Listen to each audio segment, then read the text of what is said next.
So,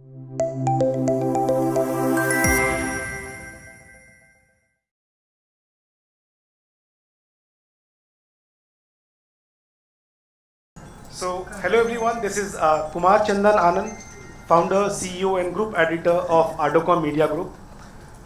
So, I just need to tell that Ardorcomm Media to the city of Chennai is not new. We have been coming quite often since couple of at least 2 years, and we have been organizing many small events, big events, helping creating this platform to do more interactions of knowledge sharing. So a very warm welcome to everyone, to all the respected dignitaries from the education fraternity, largely from the school, from the colleges, universities level. I would just take an introduction about, or before that, can we have a hands up who has been visiting Ardorcomm event before? Who are the speakers or delegates of Ardorcomm event before? Okay. People, those who are aware what LinkedIn is, can we have a hands up? Those who are aware of what LinkedIn is? Great. So at least we have a good attendance of your audience who are aware of who the host is and who the presenter of this event is. So Ardorcomm Media is a media company. We are into digital media and social media. We are not a mainstream media, but again we are quite diversified into website and social media platforms. We are enabling communities like education, human resource, governance, media, entertainment and art, health and wellness community. So we create platform of knowledge sharing like this for all these 5 communities, and we are helping them diversify their businesses and strategic interests by becoming their collaboration catalyst. Our passion is to co-create, co-learn and collaborate for innovation. And how we do that? We do that through the social media and a digital platform, and plus creating these physical networking platforms by inviting education leaders from the respective communities over here. The media company Ardorcomm is a 3 years old media startup, we can say. We are just a shooting or a budding startup in the media industry. And it was in the time of when it was a COVID era, during the second phase of COVID-19, where many of us have experienced a cost-cutting situation. Loss of job opportunities has been seen. Shutting down of operations of many companies we have seen. When everybody was in a literally VUCA phase of existence. I'm aware many of you will be aware of what VUCA phase is. So volatility, uncertainty, complexity and ambiguity.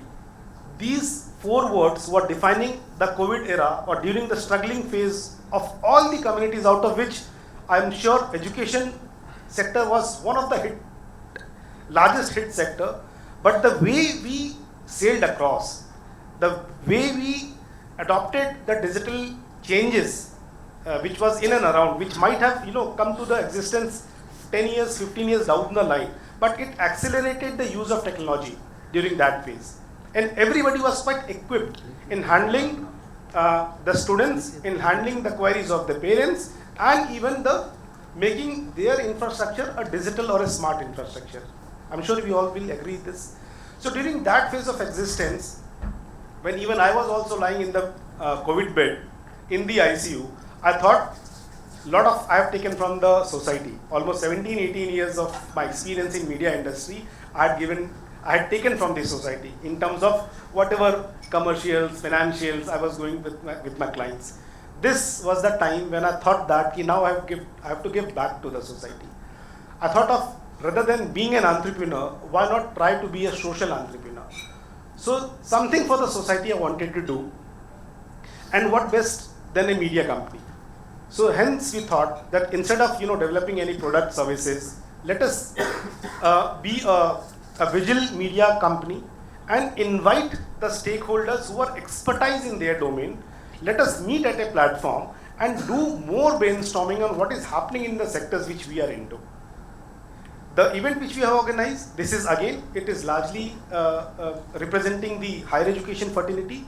where we thought you are the main spokesperson of your sector. Why not you come at a platform and tell what are the best practices which you have gone through, and then invite an expertise, a corporate who is a giant of this industry, linked at this platform, and let us understand what is happening in this sector.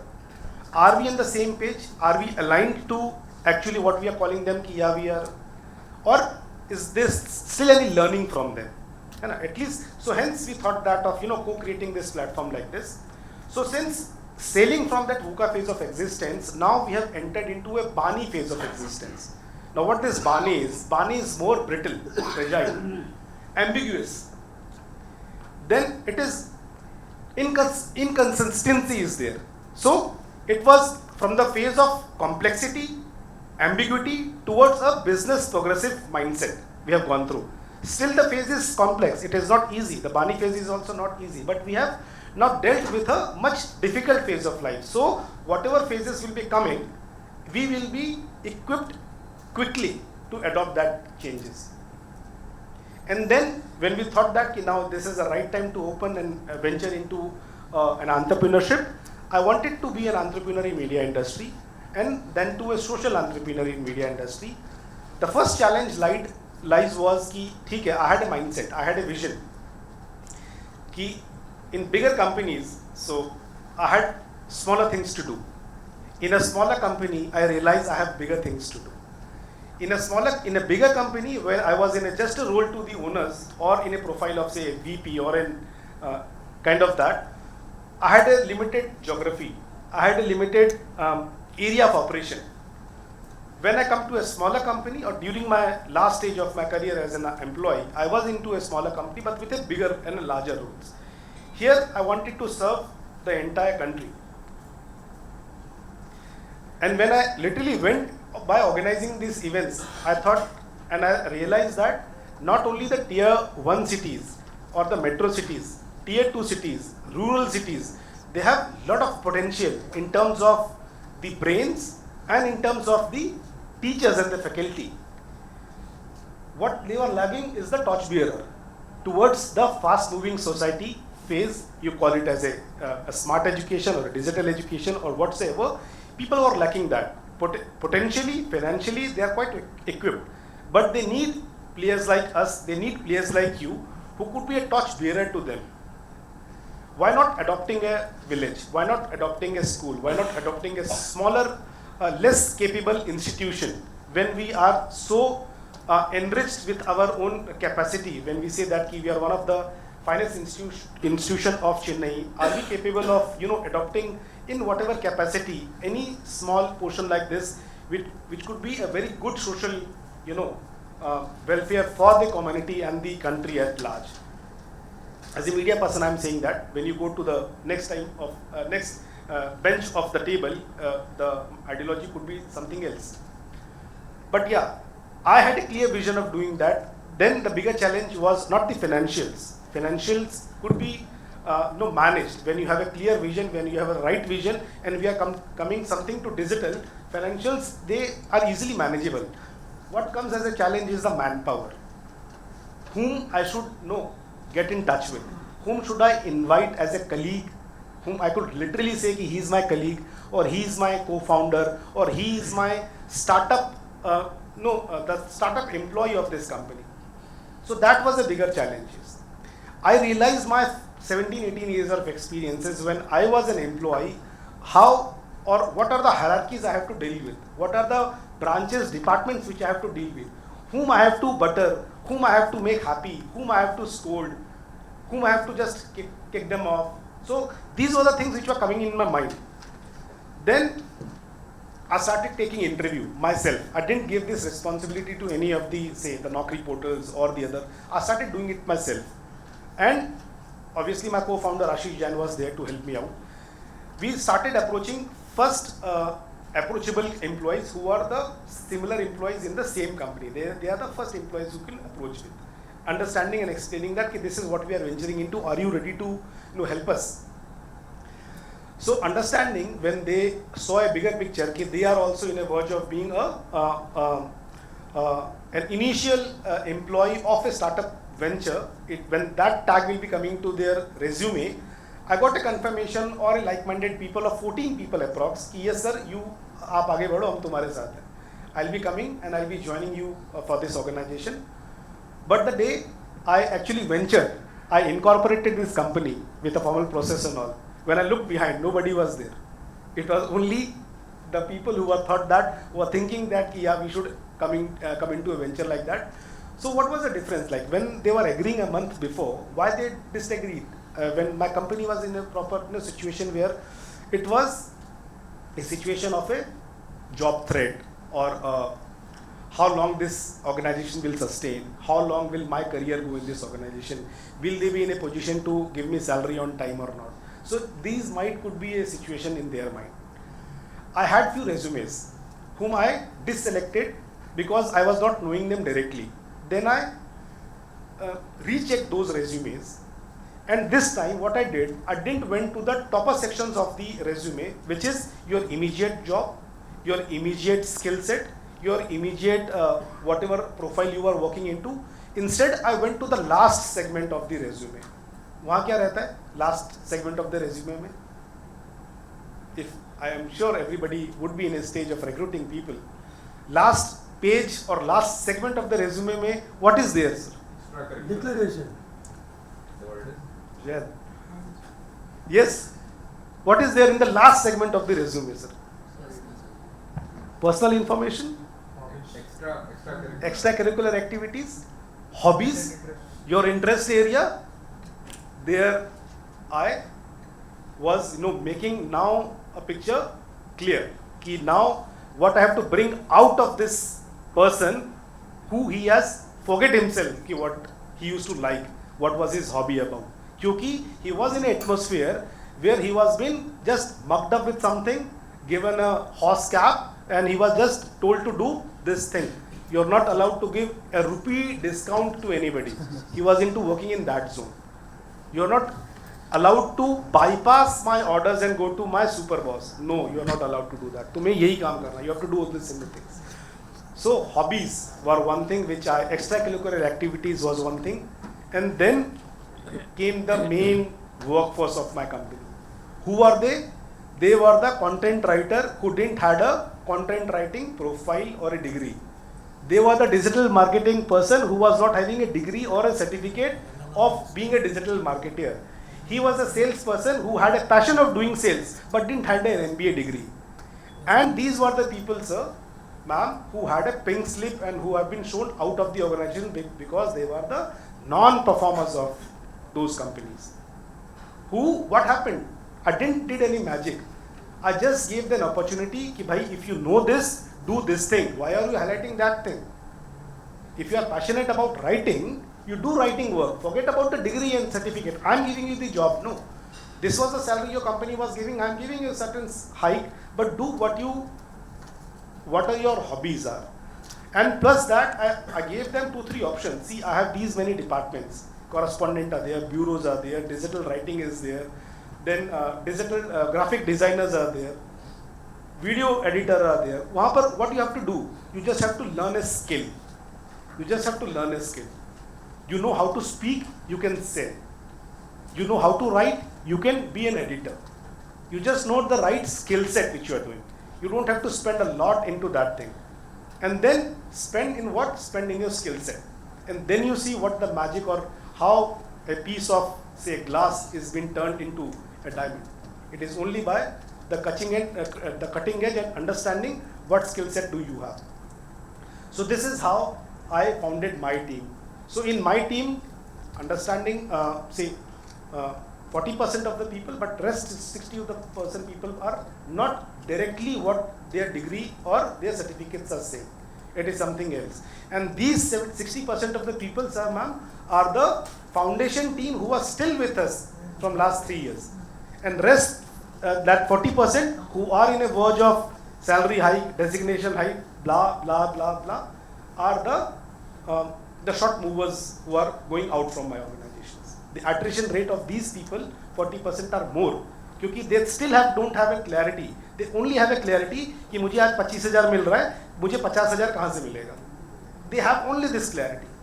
Learning abilities, they have stopped to it. मतलब I don't know where they have kept that learning abilities.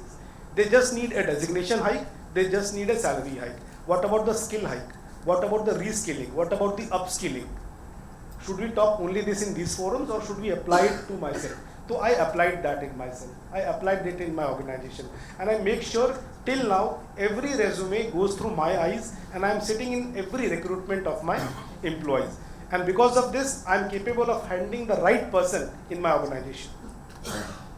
And for that, I invested that in my employees, sir. I didn't invest it in the infrastructure or making my organization flashy. I give perks, I give motivation. And because of that, I don't have a physical office. We are a media company, 3 years of existence, and touchwood, I can say that we are profit-making organization from day one. Talking about finances, venture capitalists, and we are not a funded company. We are doing that by own. Why we are doing that? Because we are passionate. And luckily, I was managed to get the employees who are equally passionate what I am. And for that, they are getting paid. And because of that, I'm not having a physical office. I have the manpower from north to south, from east to west. So 14 employees under me representing 14 states. Organizing any event in any state is just a matter of, a little process again is involved, but I don't give much time in organizing an event like this. Getting right people in the stakeholders at the platform. So this is how. Then I really understood that how skill is important. Where should you focus more on? Degree, obviously, it gives you a bar, it gives you a standard, it makes your life, to make you feel disciplined and to understand what the sector and segment is going on. How should you groom across? But along with this, equally weightage should be given to skill and reskilling yourself, understanding your key skills areas, and in today's eras, take needle se lekar aeroplane tak, har company hai. It is your interest, you have to decide which company you have to apply. Do you want to apply a needle making company, or do you want to apply for an aeroplane making company? Everything is made in India, made for India. Nowadays, thanks to the current government, they are doing literally good work, and many people are following them, and because of them, we have made this country so capable countries. And talking about the brains and the people, those who are educating these students are tremendous. This industry has been the Gurukul of the sectors. How can we forget that? People have copied us in their education system, in their infrastructure system. People have copied us. Where is Nalanda now? It is a day to introspect now. Where is Nalanda gone? Where is Gurukul gone? Are we following the Western culture, or Western people have started following Indian culture? Hence they have been progressing. I'll keep on going on and on because I represent media and I'm a correspondent. But giving a pause to this sector, I'm sure you all are aware of very important segment we all have gathered together, is preparing students for the future of work, essential skills for the 21st century. People who are in the main benches and people those who are in the side benches. You all people are making a rightful impact to the community and society. Those who are speaking and those who are here to understand what they are speaking. You please go with these thoughts to your colleges and premises and do share what you have learned today. There is something to be learned for every segment, even your owners, even your students. For both of them, what is an outcome of, this is the manthan which we are here for, and very important person, an important organization today is there to help us understand what we have just talked about, is Jayant Prakash and his team.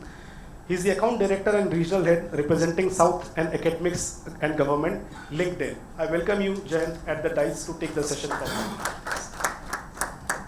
A round of applause for me. A big round of applause. Thank you, thank you. Thank you so much, Anand, for that rousing introduction. And I'm not a correspondent, so I'm going to keep my speech very short and sweet, right? So, a lot of familiar faces here, so very happy to see you all. Thank you all for taking the time out to be here. I'm sure all of you have busy schedules.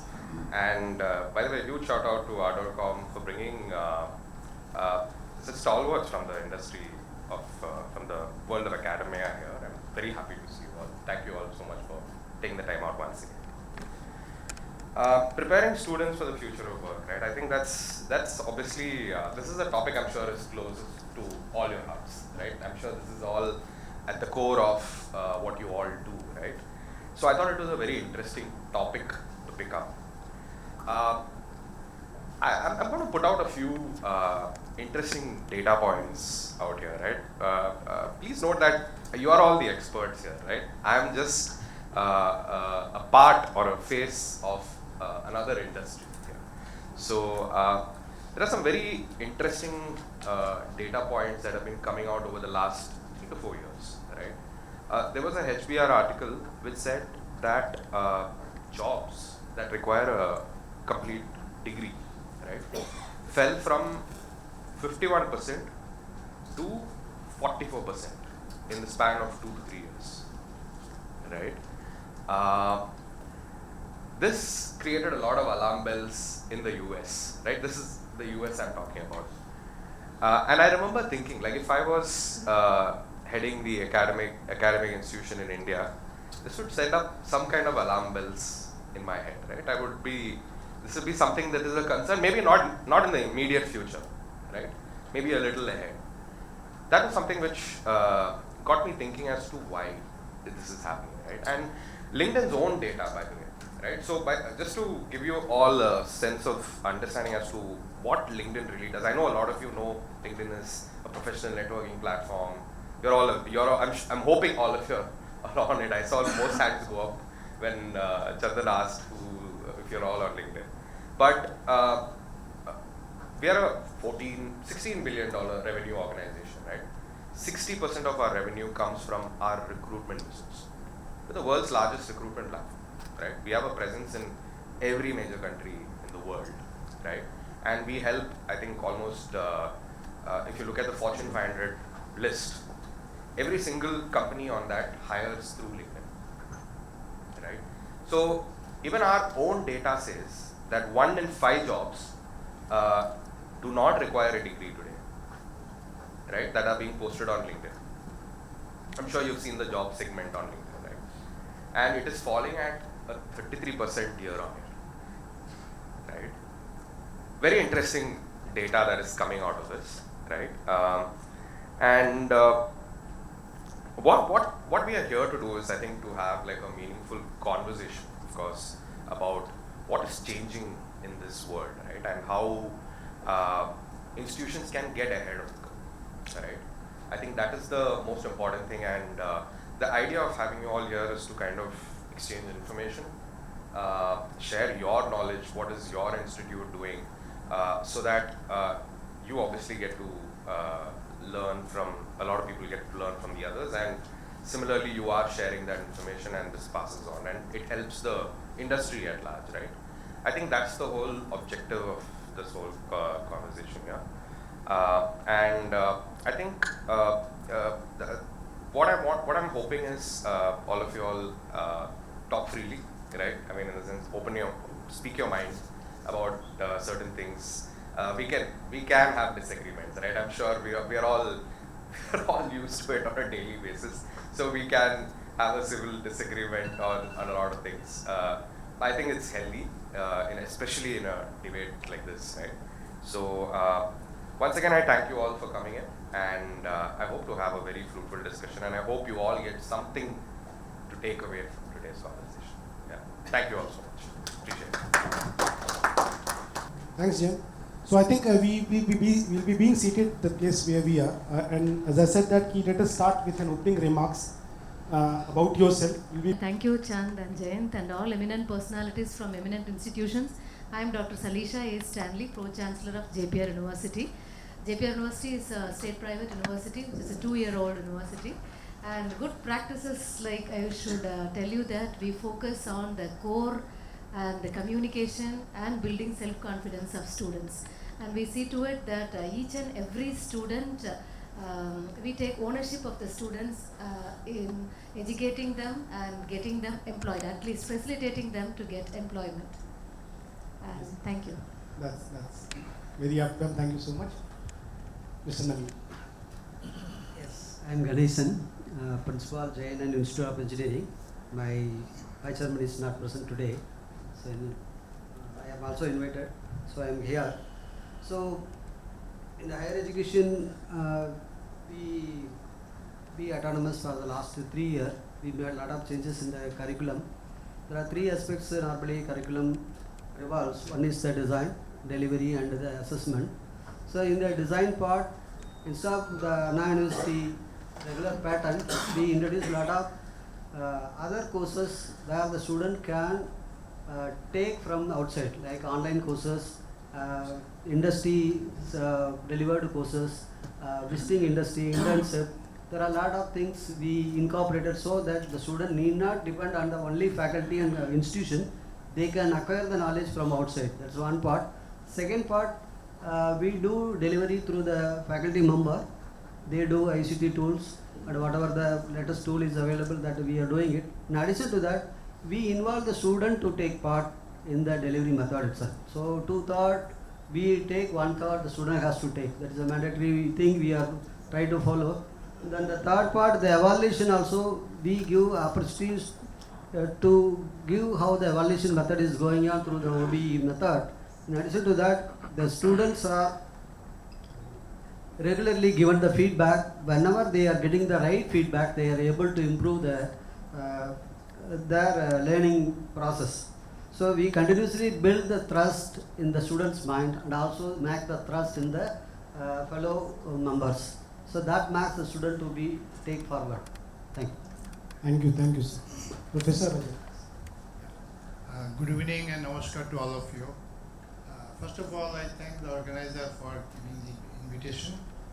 Myself, Rajat Gupta, Vice Chancellor of Ardorcomm University. Prior to this, I was the director of 3 NITs, NIT Srinagar, NIT Silchar, and NIT Mizoram. So for my university is concerned, this is A++ graded university, and our objective is that to well-designed flexible curriculum in line with NEP 2020. Yes, in terms of that industry pulsar programs, then cutting-edge technology and innovation, in order to have a holistic development of the students. So yes, I'm looking forward to more discussions. Yes, thank you very much. Thank you, sir. Good evening to honorable present here. Myself, Dr. V. Rajendran, Vice Chancellor of Ahmad JMTV University, ELS Chennai. There are many best practices we used to follow. Two of our best practices. Number one, appointment order with admission. That is the one which we are providing for the past 20 plus years for all our maritime related programs. Second one is, we started integrating all our undergraduate program with industry. Students are given opportunity to stay with industry minimum of 1 year. 2 years, say for example, if it is a 3 years program, 2 years will be in our campus, and 1 year they will be with industry, and they are getting assured job assurance from the industry. And the third one, this year we have started, so through our industry partner, a batch of nearly 100 students. They have created, and the day one they have created LinkedIn profile. Each of every students, they are having one profile. Two of our, almost all students, they are getting a lot of certification program. So that thereby they will get a lot of job opportunity. They are using this LinkedIn as to get the future jobs. 4 students, they got on the more than 600 plus certificate programs, and they have uploaded in the LinkedIn profile. So it's only 3 months only they have completed. It's an excellent platform. So what we are looking for, digital marketing as well as smart technology. So I'm sure that the Ahmad University, even though it is a distinct category earlier, maritime education, now we are diversifying our focus, and we would like to become as a multidisciplinary university. Thank you.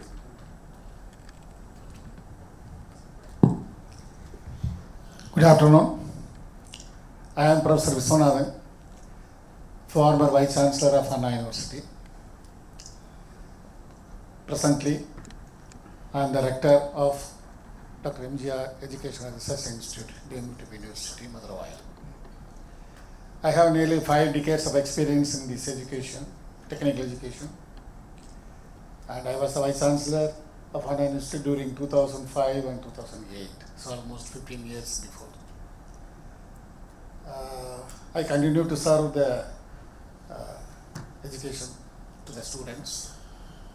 I have a lot of experience. My experience for 5 decades I cannot express within few minutes. In fact, I have to be thankful to my guru, Abdul Kalam. I did my PhD with him for his missile project during 1984-88. Even today, all missiles and rockets are carrying the components we developed during that period, and it is incorporated as a technology to the defense. I had experience of launching satellite when I was the Vice Chancellor, Anu satellite, first university to launch the student satellite. And happy to say that now also I am developing a satellite in India University, will be launched in another 3 to 4 months' time. We train the students mainly. So, at the outset, I'd like to congratulate Ardorcomm.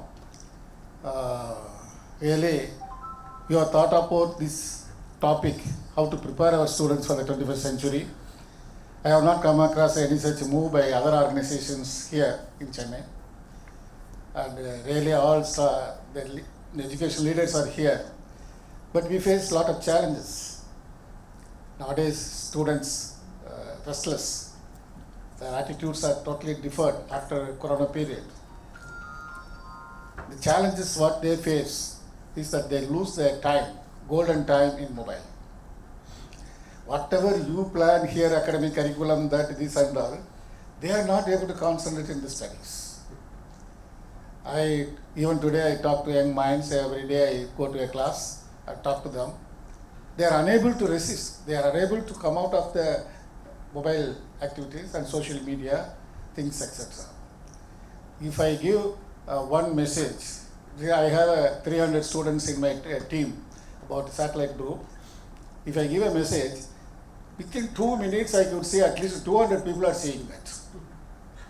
What does it mean? They are always with the phone. How to educate these children have restrictions in their mobile usage. Even in the class, I don't think nowadays they are restricting the mobiles in the campus. When I was VC, we actually banned it, not to bring the mobile to the campus. But today it's impossible. But while class is going on, they are all browsing the mobile in the classroom itself. I could see. So this is the biggest challenge. Difficult for us to achieve the quality education.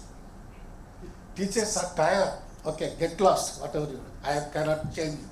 That is the way our teachers are feeling. Second thing, drugs are available everywhere.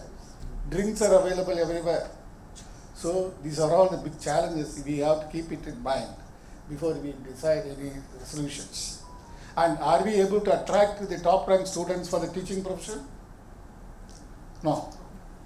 He says, sir, campus placement I get 18 lakhs per annum, and if I take MTech and PhD I will get only 12 lakhs per annum after 6 years. So he is questioning me like this. So these are the big challenges again. And the quality of teachers. So what government is doing for teachers? Government knows initiative for producing quality teachers. We were going on writing to them. To my knowledge, I have been written 2 or 3 times to the ministry. They have to invest on teachers. That is called they are investing for the future of the country. So to attract good teachers, the government schemes must be there, good training and salary package. All these things are very important. And we will be discussing the other points when it comes for discussion. I would like to mention here one important message. Whatever the hard work I did, I was recognized by the government of France. They gave me the award of Officer of the Order of Academic Palms, which is the highest civil distinction award of France. So like Indian Bharat Ratna. Also the European Business Assembly awarded me the International Socrates Award, first time. These 2 awards are first Indian to receive from them. So like that, I wish my colleagues to work hard, and your team is very interesting. And whatever the skills we are planning to adapt, we must have first good teachers who can train their skill.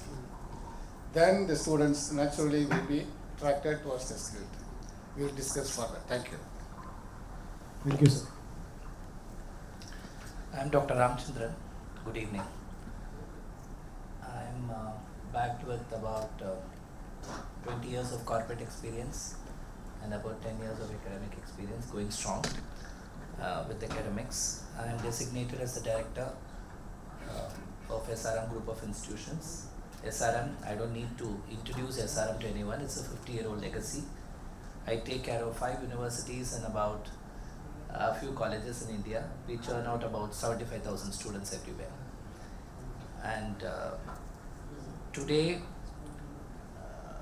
most of the leading corporate personalities or entrepreneurs, I would proudly say that they are from SRM. The proof is in the pudding. Mr. Jayant is from SRM.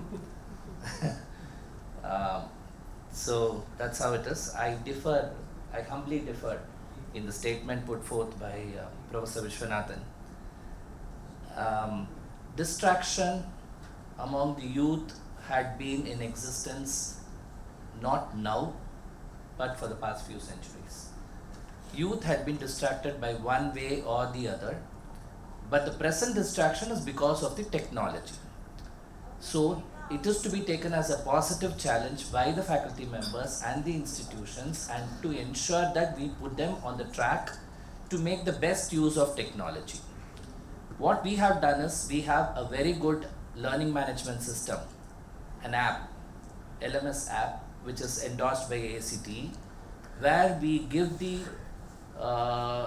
content both in video and audio format to the students, and it is available in the mobile.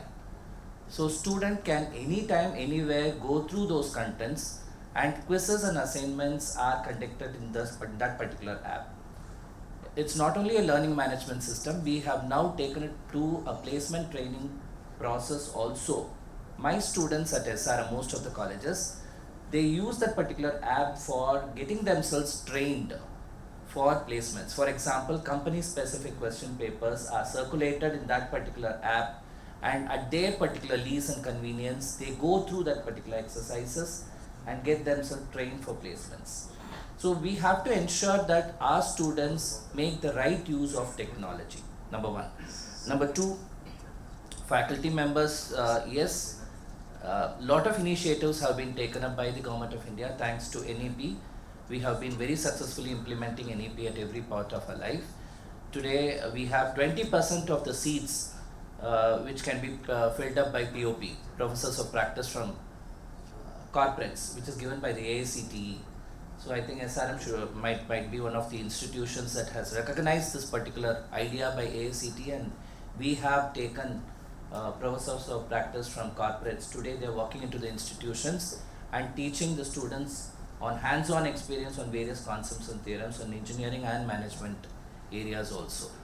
NPTEL is doing very well. That's again a government initiative where IIT professors, so it is mandatory for our professors to go through one particular NPTEL course per semester on an upskilling level. So a lot of initiatives which SRM has been taking to ensure that we stay ahead of time. Our students are also successfully placed globally. That's the success maybe of SRM. Thank you very much for the opportunity. I'll get back to you. Thank you, sir.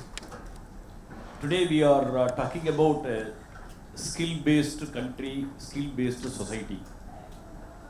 In this respect, who are the most responsible people? The teachers are highly responsible. When the teachers are enhancing their quality or their skills, which are highly possible to change the people mind and the students' mind. In this respect, our institution, Sairam Engineering College, Sairam Group of Institution is one of the prime institutions across South India. What we are practicing for the students, we are not focused only on technical or management skills. We are focused on 360-degree dimensions. The first of all, the life skills more important. Most of the people, what our Vice Chancellor, former Vice Chancellor insisted, today the contemporary world, VUCA world, we are facing n number of issues. There are n number of witness, every newspaper, every news channels, n number of crimes, n number of social issues, n number of harassments. So what are the basic reasons? Because of the classrooms management, the managing the students, changing the students' mind by the teachers more important. With this, we are preparing students in terms of the discipline is more important. In addition to that, trained them in different parameters, including online education, innovation ecosystem, startup. One of the best example, recently AICT organized a hackathon. In that hackathons, the entire India, only Sairam Engineering College team, the teams were 22 teams were selected for the final round. Highest number of college, only Sairam Engineering College. We are focusing in terms of the technology-based skills, social-based skills, life-based skills, and different dimensions. This is a basic mantra of the Sairam institutions. In addition to that, we used trained our students. Online courses is mandatory for every student. There are 2 courses is mandatory, which is called credit transfer. In addition to that, every semester students have to do. Faculty also doing online courses. Now we are focusing on upskills. We are talking about upskills. We are focused only for the teachers. The teachers have to prepare a plan where you want to go, what domains you want to do it. Upskilling, we have to associate with the industries, professional body societies to upgrade their skills. When faculty equip their skills, the students automatically equip their skills. So with this, we are doing n number of activities in our campus, which reach the societies in terms of entrepreneurship, in terms of innovator, in terms of scientists, in terms of good citizens, as well as more number of software engineers for the society, for the country. With this, my best wishes, as well as my grateful thank my dear friends who are given a wonderful chance to sharing some of my about the institutions. Thank you very much. Lovely, sir. Thank you so much. Dr. Raj. Good evening, all of you. It is my pleasure to join with you all. First of all, I thank Ardorcomm for arranging, giving opportunity to express our views in this forum. So it's a very good time. Our institution called Rasi College of Engineering, it has been started by former Dean of MIT, Dr. Ranganathan, an academician. It is run by an academician. We are very proud of it. And the other thing is, we mainly focus on rural students. We bring the students from rural area and we coach them, we train them, we face a lot of challenges in upskilling the students. So one of the things we made it is, we made compulsory the NPTEL courses for faculty as well as students from the past 2 years. So this is the pros I see in my institutions. And also we train the students for skill development. We bring the people from industry every week, every Friday. We used to organize the skill development programs for the students by bringing the industry people. So the students might get hands-on training and directly they interact with the experts in the company side. So that this is the one way to bridge the gap between industry as well as the institution. So rest we'll talk later. Thank you, sir. Dr. Raman. Good afternoon to all. I am Professor Ramana. I represent the Banaras University. Thank the beginning Ardorcomm for giving us an opportunity to meet all of you and exchange our views. I represent the recently opened Banaras University campus at Kanchipuram, which is dedicated to the name of Deen Dayal Upadhyay, a famous person all of you will be knowing, for the rural development. So this institute is affiliated to the National Institute of Rural Development and Panchayati Raj at Hyderabad. So it is run by the Ministry of Rural Development, MORD, under the able direction of the present Minister, Shivraj Singh Chauhan, was the former MP Chief Minister, was taken over the mantle. After that, large number of skill-oriented courses have been started, particularly after he took over. Every week we are getting circulars from them, and our students are getting exposed in the forenoons in mostly agricultural and agro-based industries.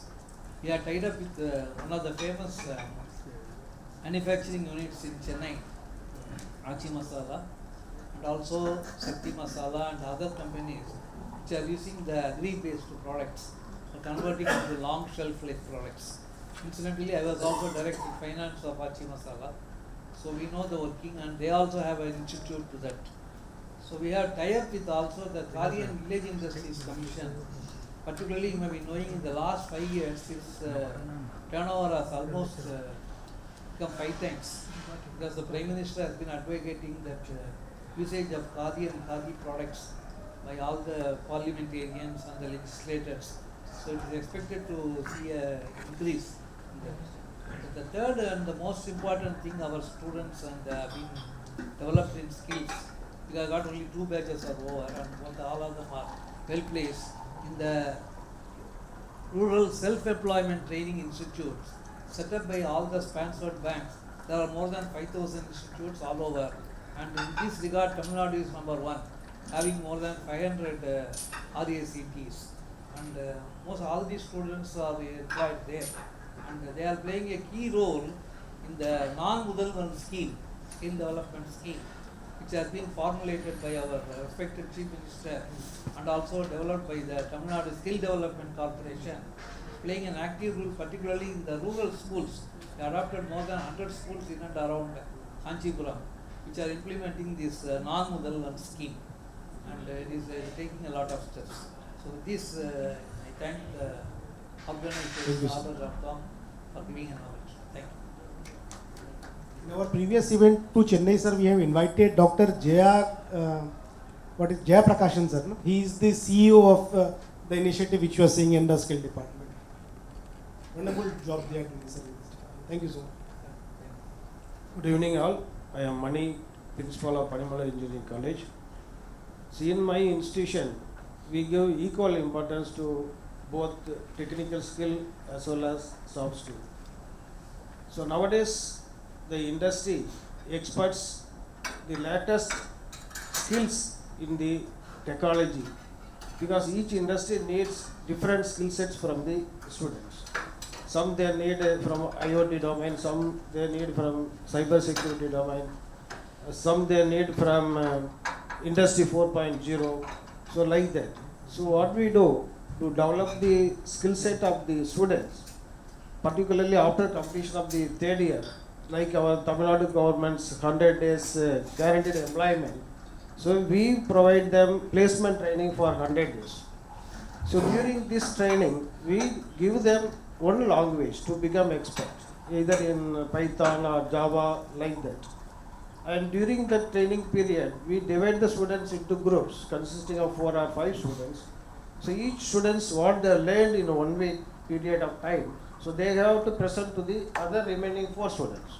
So like that, each student they have to present to the other students, so that they can develop the soft skills also.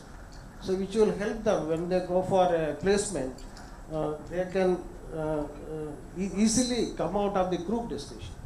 So in that way, we train the students both for technical skill as well as for the soft skills. Thank you. Thank you, sir. Good evening. Honored present here. Respected Kumar Chandran Anand, the organizers of Ardorcomm, media and group, and supported by LinkedIn, especially Mr. Jayant Prakash. It's my immense pleasure to participate in this Education Leadership Symposium 2024, the Roundtable, and share the table with such eminent persons, such eminent academicians. Really, I am a student of Dr. Vishwanathan, sir. Okay. So during that time, I studied in College of Engineering, Hindi. So that is with this cherishing moment, I extend my heartfelt thanks to the organizers for providing me this wonderful opportunity to engage the meaningful discussions and contribute to this prestigious event. Myself, Dr. Muthukaran, Principal, KCG College of Technology, and currently we are in the Hindustan group of institutions, where we are having 10 institutions right from Polytechnic, and we proudly tell that in the year 1956 we were the first private Polytechnic we have started, and first that's a private institution in India that we have started in this engineering concept. So that is earlier I was working with the Kalasalingam Academy of Research and Education, where I was there as a director for last 23 years. But I mean before that, and 2 years I've been serving as a principal here. At the KCG College of Technology, I'd like to add Dr. Vishwanathan sir, that is from your following words, that is we are going to launch a nano satellite with the scheme Azadi Ka Amrit Utsava, and that is one of the 75 satellites that we are going to launch to have the weather monitoring, and it is guided by Dr. Shivadanu Pillai, and that is the best practices that we are practicing at KCG College of Technology for the last 2 years. That is, we have made a project development cell. That is the first year itself, the students will come to whoever have the idea, like rightly that's pointed out by Mr. Kumar, that is the last page of the resume. It is the real, it's a fact where who is the student. So usually we collect the resume from the student, and we see that some students are telling that yes, I want to become as a dancer, or that is you want to become a singer, or someone tell that I want to become an entrepreneur. We segregate in the first year itself. From the first year itself, we segregate that we are already implementing that what you are telling, and what we are doing is we segregate the student who are interested in doing the project. So we attach them with the project development cell, and there will be a mentor for them from the first year onwards. So they will be developing, and they will be their job is to only do the different types of projects, and because of that, that is last two years we are participating in Smart India Hackathon. And this year, we have 8 number of students are going for the final year. This is a final of the Smart India Hackathon. And last year, we won 2 first prize in Smart India Hackathon. That's 1 lakh we have received. And I hope that this year also the number will be more. So like this, the output of this project development cell, it is in the first year itself starts, and second year, third year. And when the students come in the second year and third year, they are well familiar with what they are going to do. The same project they continue with from the first year to third year and final year, so that they again and again they go for a competition, they get the feedback, again they renew it, and again they will come to the project, and with the same idea they do it. And the second, the good practices that we follow at KCG College of Technology, that is the final year the final year project, 1 batch for each section. Minimum 1 batch should have the co-supervisor from the foreign country. So any that's a student, that is that 1 supervisor should be from the foreign country. Minimum that's a 1 batch per department. So like that we have the MOU with the QS ranking institute. And last year we have made some 20 MOUs with the leading institute across the world. And because of that, the output, we could see that the number of publications comparing to SRM or university, that we are very small, but I see that we are growing. 2 years before, the number of publications was only 150 to 160. Now we have increased to 304 and another 50 in the pipeline. So like this, that we encourage the student to do the research, faculty to do the research. And the another important thing is that is each lab we have a project component. That means that each lab the student will be learning to demonstrate some experiment. That experiment, what we do is he should using that experiment, he should do some small of coding or some project or something like that, such a way that he understand where this experiment is applied in the practical world. So that is one of the good practices we follow. And the important thing is that is we connect with the industry. The industry crafted curriculum. The industry will do there's a syllabi, and that syllabi will be taken by the industry people for minimum 3 units or totally of 30 hours. So that is the concept that we have developed, and successfully it is going on. So many industries are coming forward. Earlier we thought that no one will come, sir. It is not our job. It is not there will not be any person to welcome that. But certainly after reaching the company, we have lot of demand, and the people from the company they are coming over here, and they are taking the students, and sometimes at the end of the third year itself they are going for the internship. So with the output directly we are having. And to help the society, we have one component that we call as a community service project. where I have given 2 credits. That in the 2 credits, what they will do is they should go to the community and they should see that what is the problem. For example, as to a person who is disabled, you need to have that's a latrine with that you need to get up easily and you need to sit down. So that is the problem for that fellow. One example I am telling. So our students will go there. He will go to that particular person. He will interview them and get to know what is the requirement. And in our laboratory, we design it and we hand it over. So like that, we have 50 project, 50 project has been distributed to the student there's a community for the last 2 years. So that is one of the thing. And many things are there. These are the 5 things. And what are the key issues and essential skills for 21st century, that we will have a discussion in the next session. Thank you, sir. Thank you for your inputs. I appreciate your initiative of involving the foreign universities for the project of the students. Thanks. My request to you is also have a corporate person on board for every project. Sure. So that would be also helpful for the companies to share their problem statements and might 100% get converted into maybe a patentable one also. Sure. We'll receive, sir. And thank you. Thank you, sir. Very interesting. So very good evening to one and all. So I'm a mushroom in this field, and there are Jains here. So I have only 4 years of experience. I represent Meenakshi Academy of Higher Education Research as assistant registrar, and I'm Dr. Thirumal Kumar. So ours is basically a healthcare institute.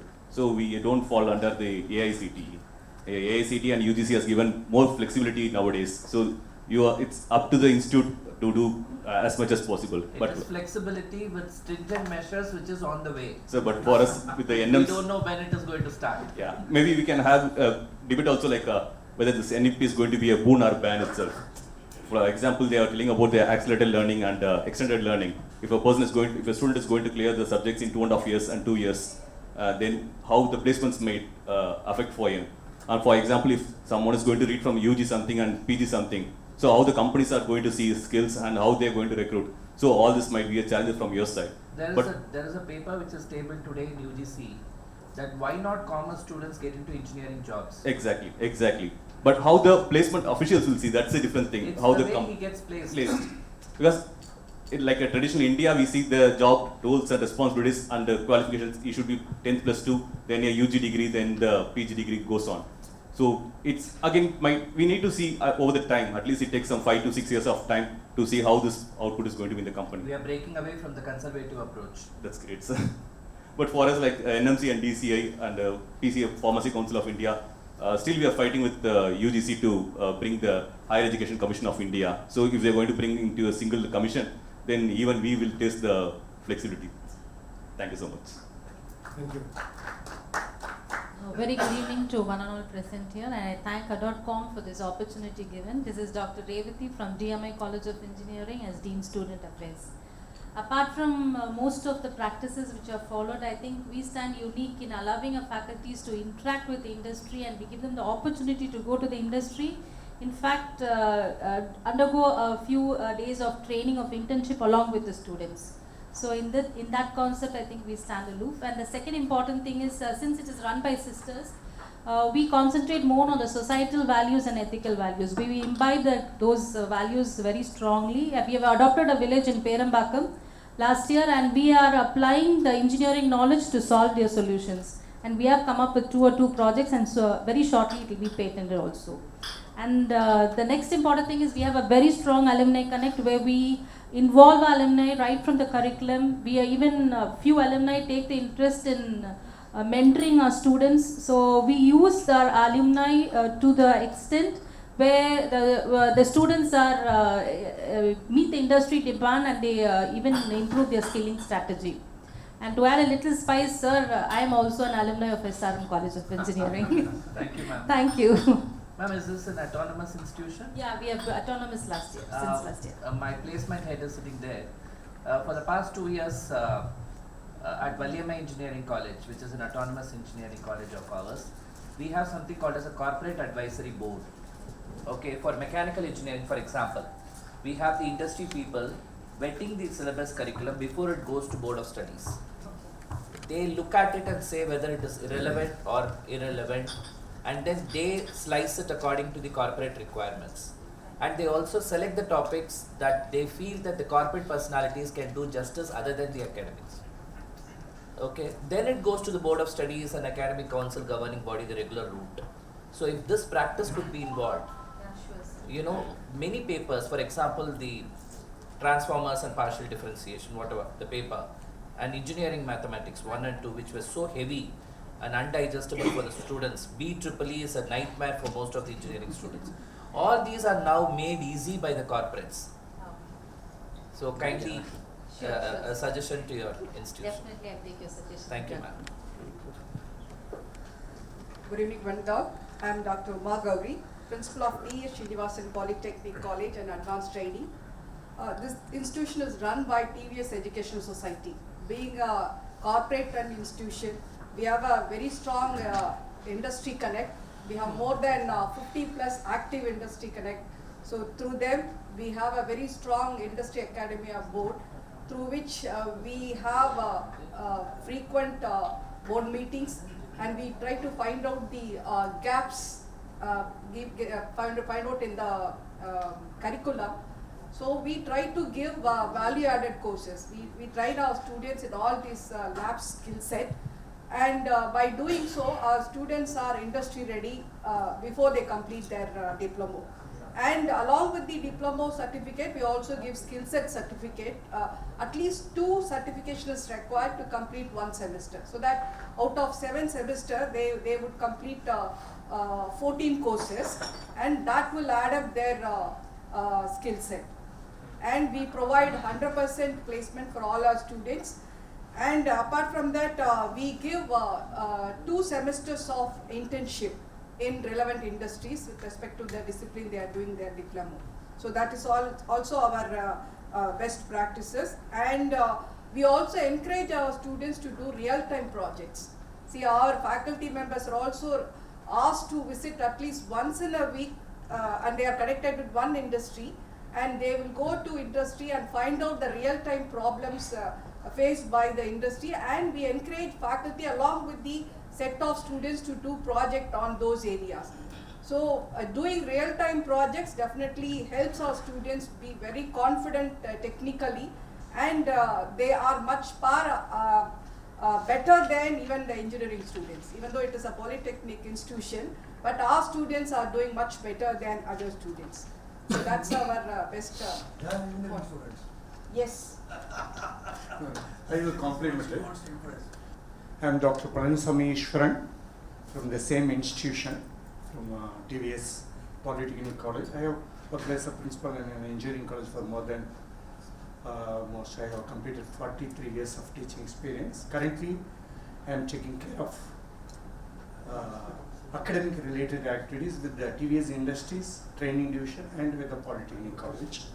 As said by our principal, we train the children on skills. We train them a lot on skill sets because we are tied up with almost 30 industries. TVS group itself is having more than 15 industries. So we train them on skill sets. Why she has told that we are placing better than engineering colleges, I would like to say that we place them on 3.6 lakhs per annum. So she probably says that we place them on roll, not on apprenticeship board or stipend. We place them permanent placement we do. Then generally I agree with Dr. Vishwanathan sir that students are distracted so much because of advanced gadgets, but still they can be molded nicely if we do mentoring, better mentoring, and if we import values in them. Since we are from TVS, we have psychologist professor inside the campus. We have 2 professors from psychology. We give the children to them. Someone is not up to the expected level, they are little naughty or are not obedient or they are not concentrating in their studies, they are not coming to the college regularly. We refer them to the psychology professors. They give excellent motivation. They take care of them. please I request even you can also try with some psychology professors, because our faculties again they will advise, oh you are not studying well, you can do it, or do this one, that one, or some punishment they will start giving. But they treat the children in a different way. That works a lot.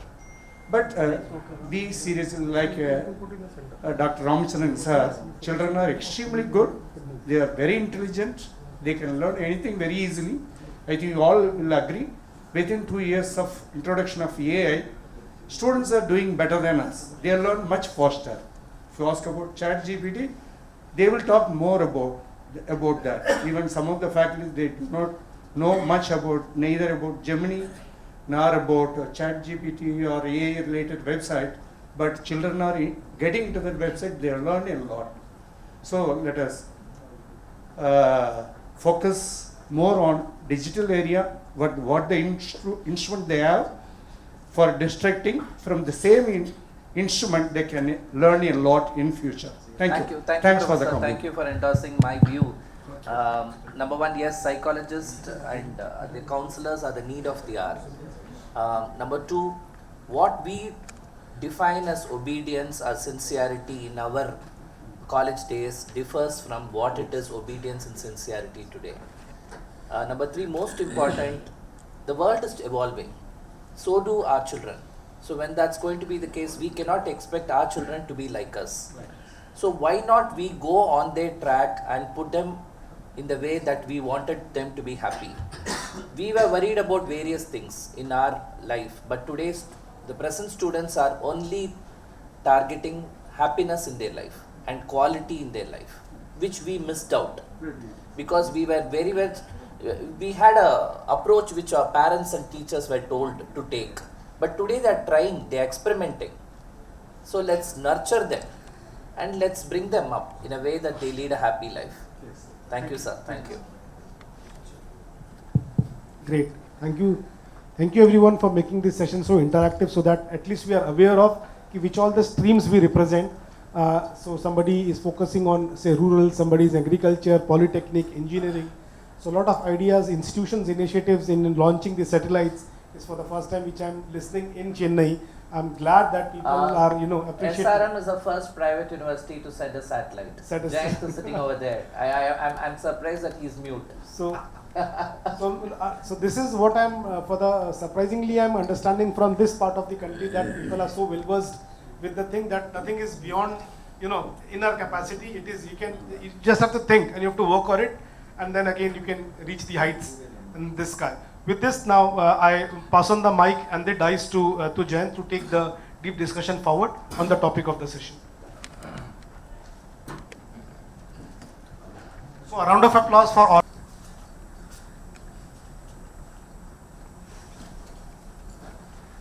So he has few slides to display, and in between when he'll be projecting with the pointers, he wants the forum to be open. So if we have any inputs to be given on his points, please you can raise your mic and you can speak on the topic if you want to comment over there. Yeah. So thank you so much.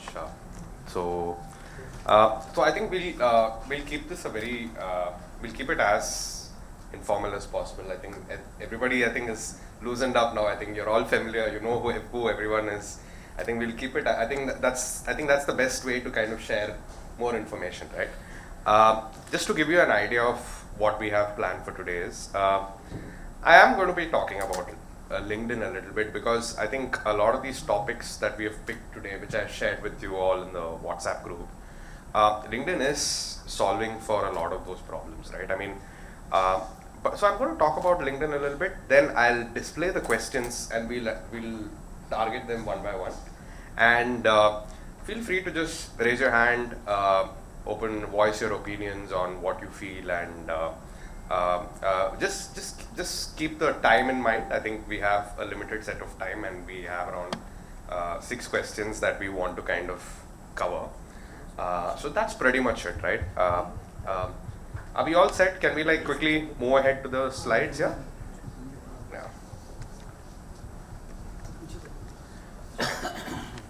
So by the way, just to give you an idea as to why LinkedIn was even created, right? This is the vision with which LinkedIn was created, right? To create economic opportunity for people, right? Economic opportunity in the form of a job, in the form of an entrepreneurial opportunity, form of a promotion, right? Anything, right? So LinkedIn is committed to this, and you will see if you've visited LinkedIn's office anywhere in the world, you will see this on our walls everywhere, right?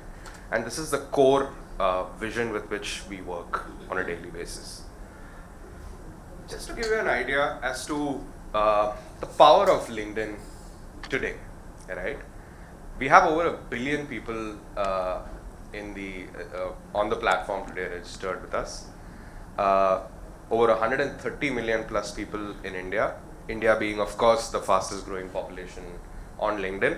And by the way, within India, students are the fastest growing population on LinkedIn, right? So why is there a focus on the education sector? Because students have become like a very important demographic, right? And the fastest way to kind of impact students is through academicians, leaders like you all, right? You have over 67 million plus organizations represented on LinkedIn today, right? These organizations are, I told you, a lot of them are recruiting talent, right? They are upskilling their employees through the platform, right? If you look at Fortune 500 companies, again, 78% of them use LinkedIn learning platforms to keep their employees up to date. All of them use our recruitment solutions, but we are on the other side of things also. There are 50 million plus job seekers who are coming onto the platform on a weekly basis because of these organizations that are present on the platform. These organizations are hiring for almost 41,000 plus skills that are represented among different sectors, different parts of the industry. And as an organization, it just made sense to kind of, since we are in the recruitment business, we have first-hand knowledge of what organizations are looking for, what skills are coming up in the market, right? It's a very interesting thing. We know what is trending right now. We know what is likely to be trending in the future, right? In India, by the way, just for all your information, we see a 30% shift in the top skills every 5 to 6 years. That is a trend that we're seeing in India. So what is considered to be a top skill today, when a student joins, let's say, an engineering college, by the time they graduate, that skill is not even in the top 10 skills, right? That's how fast it's changing. They're like, hey, I was studying all this while, and now suddenly nobody cares about this. AI, the way it has changed, I mean, all of you all spoke about that, right? By the way, fortunate to work for a Microsoft-owned entity. AI is in every aspect of our business, and I'm sure when your students go into the workplace, they will see this. Today, drafting an email, right? I do not have to break my head, spend half an hour drafting an email. I have a co-pilot. Microsoft, by the way, has invested a lot in ChatGPT and all of that, right? I have a lot of other ways where I can spend my creative, I can get a lot of creative work done because I don't have to spend a lot of time thinking about, oh, I have to send a very strategic email, I can do that. I can change the tone of the email just by saying, hey, make it a little more casual, make it a little more formal. It's as simple as that. Your mobile is carrying that. Exactly. This is what almost killed the skill of the people. Sir, I'll tell you something. Can I say something? No, that's a controversial No, it's a very interesting point. This is what people said when internet also came up. Can you think about living without internet today? That is what is a very strong sentiment. Not just my opinion. It's a strong sentiment. AI is going to become that. Not on the internet, use a calculator. Calculator. Exactly. Much further, if you go a little more back, calculator. All digital things is almost collapse the skill of the people. No, it is disrupting the society. It's changing the game, sir. It's changing the game today completely. But we'll come to that, sir. We'll come to that point very shortly, right? But okay, moving on. Just a quick show of how LinkedIn is affecting a student's journey from when they join a college and from the time they get employment, right? At every single step, LinkedIn is impacting students. I'll tell you how, right? So the data that is coming in from our recruitment business is being shared with institutes now, right? So institutes are using that information to make data-led decisions, right? not only about, from a placement perspective, from an alumni perspective, curriculum planning perspective, right? To keep up with what are the changes happening in the industry as far as skills are concerned, you need to kind of stay one step ahead, right? So LinkedIn is doing that. We are also providing upskilling opportunities through our learning platform. We are helping, of course, students find jobs, right? I think that is literally the bread and butter of LinkedIn, right? And finally, again, career pathways and placement opportunities, again, is something which LinkedIn is helping institutions, ultimately, students, and finally on their path to employment, right? Now, this summarizes quite well what LinkedIn is doing, but having said that, now I would like to come to the 3 questions around what I'd like to center this conversation around. The first, I think a lot of you all spoke about this, but it will be interesting to see if there are any specific strategies, and if somebody who's not spoken about it could elaborate a little more on it. The first question is, in what ways are evolving industry dynamics reshaping the skilling and placement strategies of universities? Right, like I said, every 4 to 5 years, the top skills are changing, right? How are you because this is obviously from I'm very, very curious to hear what you all are thinking about this, and what is your thought process on how to counter these changes that are happening. Anybody would like to go ahead? Anyone?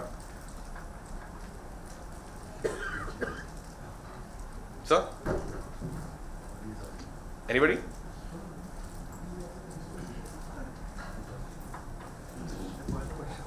Are you able to, has anyone understood? Should I just rephrase the question?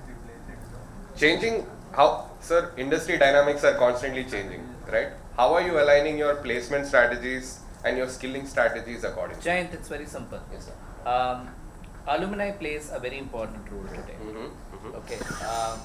If the institution is keeping in touch with the alumni and making them a part and parcel of their academics on a regular basis, in sharing their own whatever they experience in the corporates, the students are benefited, and accordingly the placement strategies are being evolved. Okay, as you rightly said, a student may join an engineering course or a medical course or anything, for with a particular ambition to become in a shorter duration to that particular position. But when he goes through that path of academics, the industry has changed, totally changed. It has evolved. It is totally different. So that's where the alumni and the corporate come in, helping those students in shaping him up to be successful in getting into employment. Right. So, but very specifically, is there can you share a couple of instances where an alumni or somebody from the corporate industry has helped you? I'm very curious. See, I'm reminded of one particular alumni with my previous institution when I was the rector of Ahmed University. There was a girl when she joined the marine engineering course, which is normally girls don't take up marine engineering course. When she joined, she was constantly in touch with the top man of Shell, through LinkedIn, sharing all the details about her credentials that's happening in the university and the certification she has been taking. And when it came to the placements, when Shell had come to the university, I was surprised to see that the person named Richard, he asked for that girl. Wow. Who was not in the list of shortlisted students, cadets for the placement. Got it. And he told, I know about this girl because I've been following her up. And when I spoke to that girl, she told that, sir, I wanted to join this company, and I have been getting myself certified and trained in such a way that I get into that particular job. Yeah. So students are smart, and placements have to be like that. Yeah. It has to go hand in hand with academics. Yeah. If a subject or a course which is not relevant, why we thrust that particular course still in the throat of students? We need to teach them what is needed currently in the industry. Accordingly, the placement team should keep advising the academicians about what is needed. Got it. So thank you so much for sharing that. Yes, I think so. Yes. That we have to bring the industry to the academia, university, and we can establish center of excellence wherein the students get trained based on the industry. Got it. So that helps in the, employability of the students. And nowadays there is a huge gap between industry and academia that will also reduce the gap. Right. So not only that, so students will get opportunity. But is that a project. scalable thing, sir? Center of excellence, like in a sense, like in your campus, is that? Yeah, it's scalable. Say what we do, sir. Earlier, so our long association with the MERS, one of the largest shipping industry across the globe, we are having Center of Excellence, MERS Center of Excellence, our new campus in Patna. So they have seen the environment, they have seen the approach, whatever we have provided to MERS Center of Excellence. V-Ship now come forward. We are going to sign MOU with V-Ship. For them also we are going to provide Center of Excellence, separate unique Center of Excellence. So they agreed on for 200 students. Appointment order with admission. Got it. What we practice with the MERS. Got it. In addition to what Honorable Vice Chancellor of... Just to use the mic, sir. It is going unrecorded. Oh. Use the mic, sir. Yeah. In addition to what Vice Chancellor of Ahmed University was talking about, you tailor-make the cadets for that particular company. You know, when a cadet joins Ahmed, the company shortlists that particular cadet or student, and whatever projects, internships that he does, it is with that company. So Right. what happens, he gets a sense of belonging, which is being in him, that he is going to somewhere or the other join this company. The confidence level goes very high in him. Got it. So he is confident that once he is going to complete this particular program, he has a job ready. Right. Right. I was going to ask you, like, is it like are you like, is it very risky to just bet your thing on just one company, preparing yourself, because other companies might have different It variations. depends. But what you're saying, from what I understand from you, is as a fresher, as a student getting into the workforce, it's a big confidence booster for them. I understand what you're saying. Yeah. It's the same case with any engineering college. Yeah. Take computer science engineering. Yeah. Tata Consultancy, there's TCS embedded program, IBM embedded program that's happening in most of my institutions. Right. And they don't always go to TCS or IBM after completing that Jay, program. I would request you to make it in interactive. Yeah, sure. Because other speakers need to contribute. And Sure. Please. So one more point to add that. Yeah. Since we are having an industry tie-up and Center of Excellence, so the company, one representative will be there, director will be there, and they will be sitting. So from the day one, we are training the students only for the particular company. Got it. I think Rajat sir had something. Yeah, that realizing this issue, Beltec University, what exactly we are doing, that we have tied up with many industries for skilling and reskilling, that PwC specifically, they are doing the cyber security training for our students. Then Accenture, they are also doing the Spanish and Italian training. And Wipro, that JWD training. Then Cognizant, they are giving the Salesforce. Then Atas, they are giving this mainframe. Recently, we are signing with Capgemini, other software companies as well, Right. who are training the domain areas. In addition to these, we have that industry-sponsored laboratories, like that industry IoT 4.0, that is JADF, then high-speed training test facility. We are running a lot through this one, and then engine test facility, possibly we have all these things, and that our university have this TVI, and recently we have earned around 15 lakhs of that through them. Wow. Yes. Okay. Very interesting. Yes, ma'am. Please. Yes. Like in JPR University, just for this industry component integration, we have a course with L&T, but I would say that it is not fully productive. Like curriculum is integrated into the syllabus for many programs. Just to have this IT primers, DevOps and full stack management, we wanted to have this L&T collaboration, but in reality what happens is curriculum is excellent, but the person who comes to the campus and delivers, It's not up to the mark. Like Really? yeah. Okay. Okay. Up to the mark. Like they give us the junior most staff members to come into the campus. So student satisfactory level is not good, but they pay more for because it is L&T. Okay, so curriculum integration is fine, but success rate is Still not questionable. yes. Very interesting point. Anyone from this side, by the way? Like Yes, anyone? yes. Yeah. Sir, Yes, sir. Yes, sir. my Please. perception Sir, was- use the mic, sir. Use the mic, sir. Please. My perception of what is practicing today, Huh. even the tier 2, tier 3 colleges following this kind of strategies. Right. Well, not only for higher education, those who are ranking in NIRF or QS ranking. Right. Right. Nowadays, the third tier, the tier 3 colleges, even the Nukungana rural and suburban colleges also using tie-up with the n number of software industries, core industries, and some other manufacturing industries Right. Right. to organize such a experiential learning program, Got it. industry collaborative program, Right. certification programs, value-added programs. But where we are standing, so what are the lagging for that? You try to find out the students' capability. Students are affordable. The guys what affordable 20,000, 30,000, 40,000, but the guy is unable to fulfill the gap. The guy is unable to take the particular knowledge and experience from the particular sector. What is the skill enhancement program? What are the skills? What do you call here? The skill level of engineers.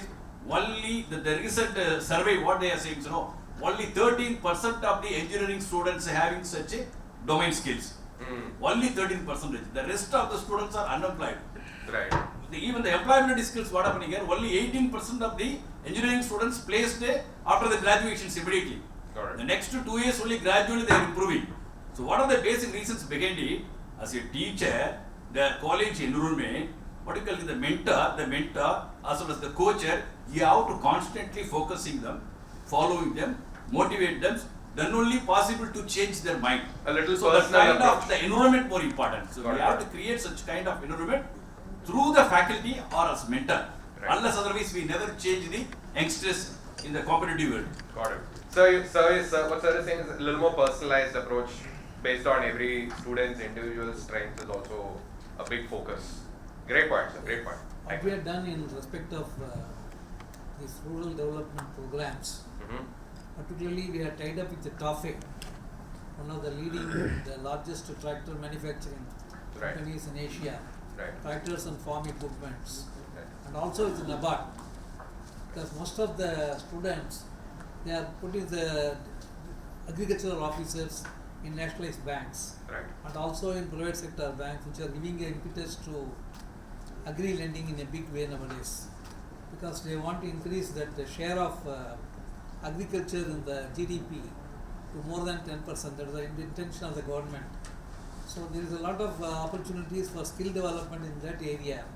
So what we are developed in combination with NABARD as well as with the Bankers Institute of Rural Development at Lucknow, the set up by NABARD, and also with the TOFE, that our courses have been redesigned so that they can take up that National Rural Livelihood Mission, NRLMs, particularly in various states, so that they are able to give the agriculturists and the farmers and also the fishpreneurs.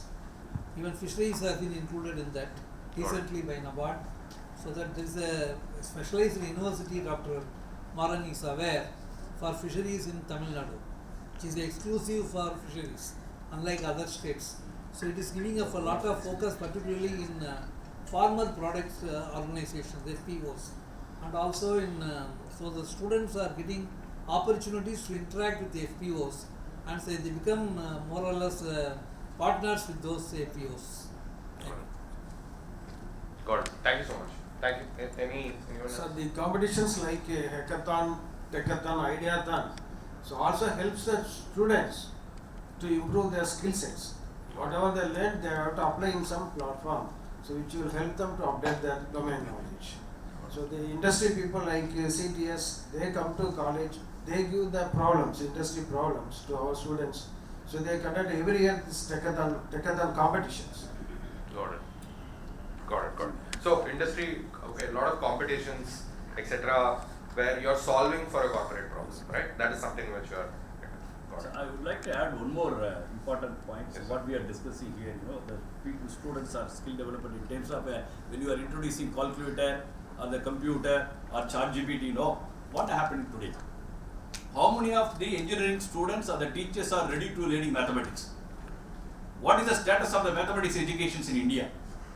Even you could see University of Madras, the enrollment of mathematics program is going down. Even engineering teachers not ready to teach the mathematics. So in these critical situations, we are talking about analytical skills, critical thinking, problem solving, so many things. But what is the real pictures in terms of economy? You could see the last year, import of our product, the import performances versus export performances. The export performances, what happened here, very meager. The import performances keep on increasing. So when you are producing large number of engineers, the creator, the creativity people, the scientists and so, we have to show in terms of economy, in terms of product, in terms of technology, so the students' creativity is more important. I can accept it, calculator is the right way.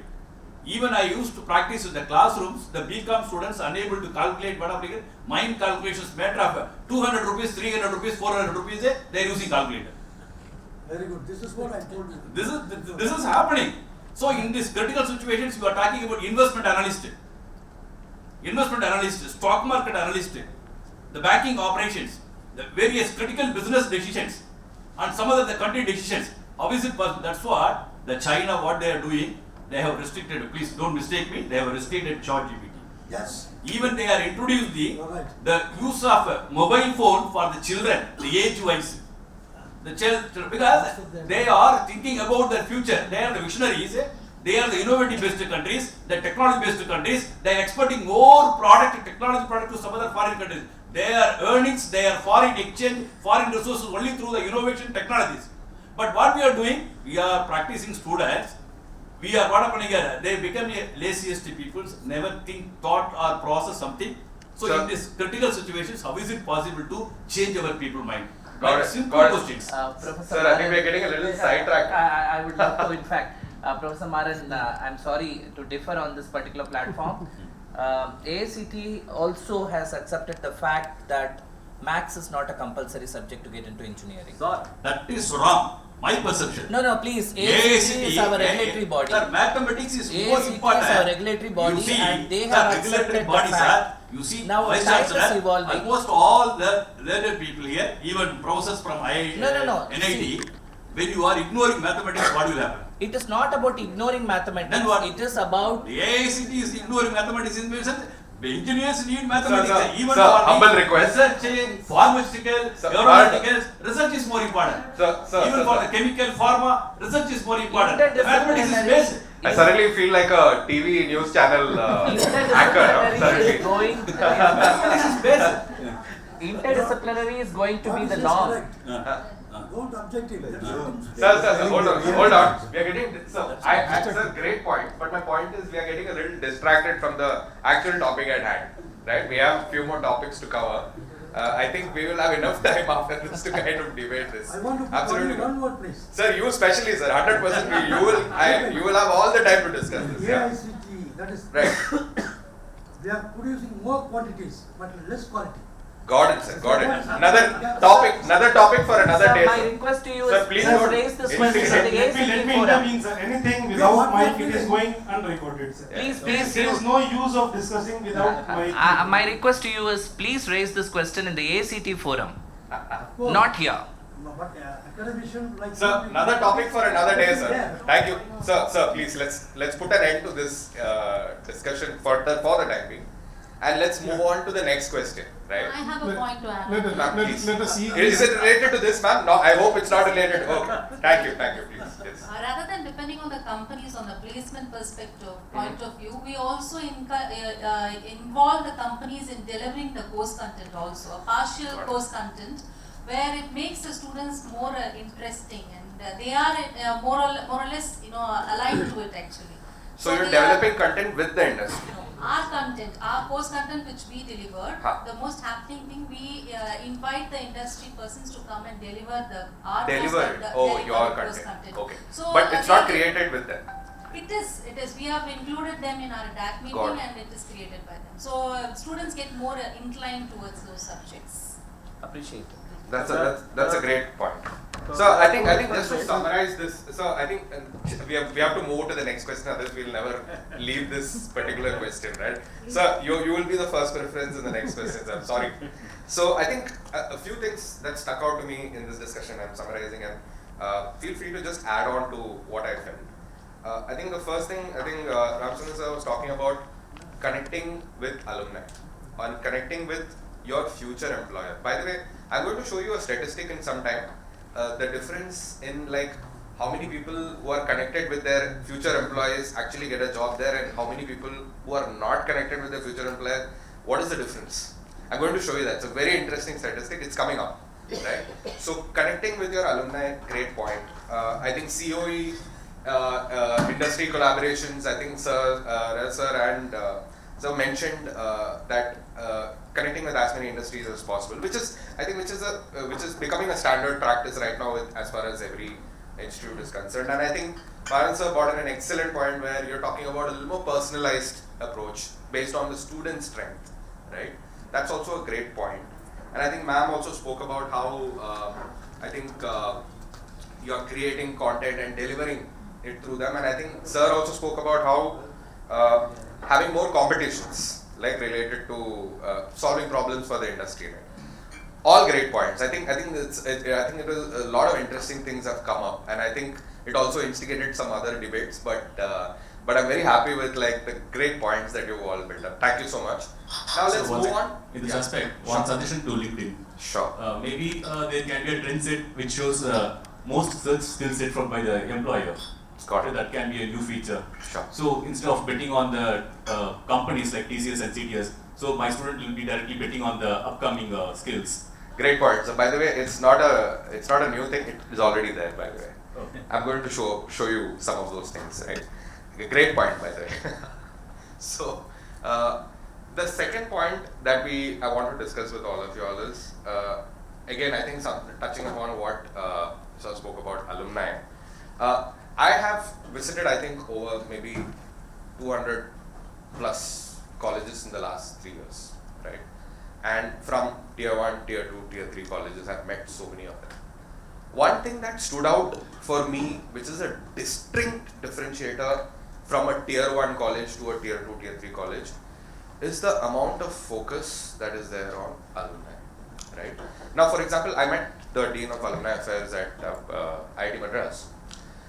So from the time a student comes to collect his certificate, right, there is a budget for a gift that goes to the alumni. It's a significant budget. I'm not at liberty to say what the number is. It's a significant budget starting from the time they are coming to collect the certificate. They are building relationships from the time you leave the institute, right? I'd like to hear, like, are there some interesting alumni strategies you have tried out? Because I have interacted with a LinkedIn customer of ours who found out that 4 of their alumni were part of the Chandrayaan mission, which they had no idea about this because they had graduated. This is a very old institution. They had graduated long back, right? So, like, any interesting ways in which you have leveraged alumni? Sir, I think, sir, do you have something to share? Regarding alumni? Yeah, like any interesting stories, that you have, that you make alumni work for you, right? Or something that you are doing as an innovation. Thank you for the opportunity. I thought of talking 10 minutes before to easy the thing. That's very tough. We are here to discuss and get something new. Valuable, correct. Generously, Ramchandran sir told that he guided me to within the day. Right. I got 2 information from him. Right. For him, like that should be the way. Right. Okay, sir. Actually, the alumni, that is, we have 25 years of this excellence here. 25th year we are spending it. And the first thing is that is the alumni, but they should feel that proud to be their institution. You are proudly telling that I am SRM, and if you tell that IIT, any guys who have completed PhD, he also claims that he is from IIT. That is IITians that who are, in my opinion, IITians are those who come, they take the that's a JE and the other competition exams, and they go for BTech course, and they tell that they can tell that is that they are IITian. But immediately they are doing a PDF or PhD, and then I am IIT product. Within 10 minutes they will tell that they have disclosed that they are from IIT. So this IIT brand, like that, the institution, that it should be that is a make them proud. So how we want to make them proud? Actually, the basic is wrong. What is the basics is wrong? That is, the students are that is they having a good cutoff. They are taking the tier 3 college. They don't know how to select which college, and the course is being forced. The course is forced on the student, and he don't know what the course, why he is taking the computer science, or why he is taking the EEE, or why he is taking that course. But because of that, what he is doing, the students having there is a problem of either being equipped and not studying the course on his own interest. So finally, that is he get rejected, and he get frustrated. So what he is telling that this college has not done anything that is for it. But after if you take the 20-year-old alumni, they are referring that whole institution. Why? Because now they realize that this institution is have given them a good education before 20 years, two decades. But now the immediate that is alumni, they are not fond of them. Why? Because we are organizing many programs for them.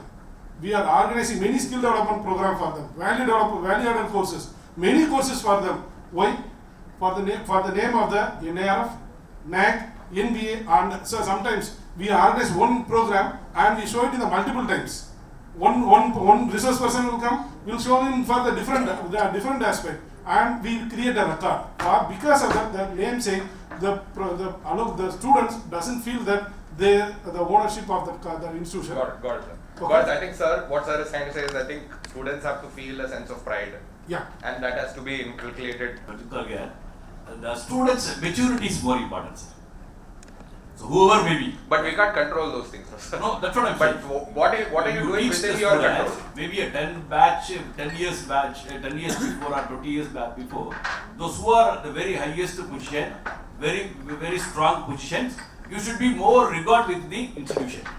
There your maturity level is more important. Psychologically, you should have more gratitude, more important. Right? The IITians, the heredity itself, the IIT heredity itself, they are tracking IIT, they proud. What I am saying, as alumni proud in the sense, when the alumni is not a brand. You are the brand for the institutional alumni. So how you are doing, how to connect, how to proud, so the individual mindset is very important. So the mindset should be break. That is one of the major aspects. Right. Here, what we are I would like to share one of my proud alumni. I think Veeramuthuvel, everyone aware of. Chandrayaan, Project 3, Director, right, is our alumni. Wow. Proud alumni, pride alumni of mechanical discipline. Wow. Still he is connecting with our institutions. He used to discuss with our students even 2 months back. Our innovation department has secured second prize of the AICT rover second prize. What do you call it? The satellite Land Rover second prize. The prize distributed by the Honorable President. So far, even the Land Rover, he only supported. Got it. Even when he is feel free, he used to connect through the online. So like that, many alumni are involved. I think their mindset is very important because the gentleman is a very high position. Sir, I have no time to connect with you. I never supporting for you. That's what the mind is very important. At the same time, the institutional creating such environment for the students. When you are pursued your programs, they should feel something proud.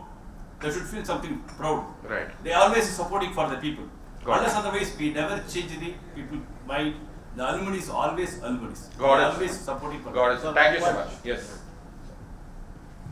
Sir, we can identify the best alumni as a chair professor in the university. How are you identifying that, sir? I'm just curious. Based on their achievements, Okay. based on their product development, the industry background, etc. There are so many parameters. Right. We can put them as a chair professor in the department.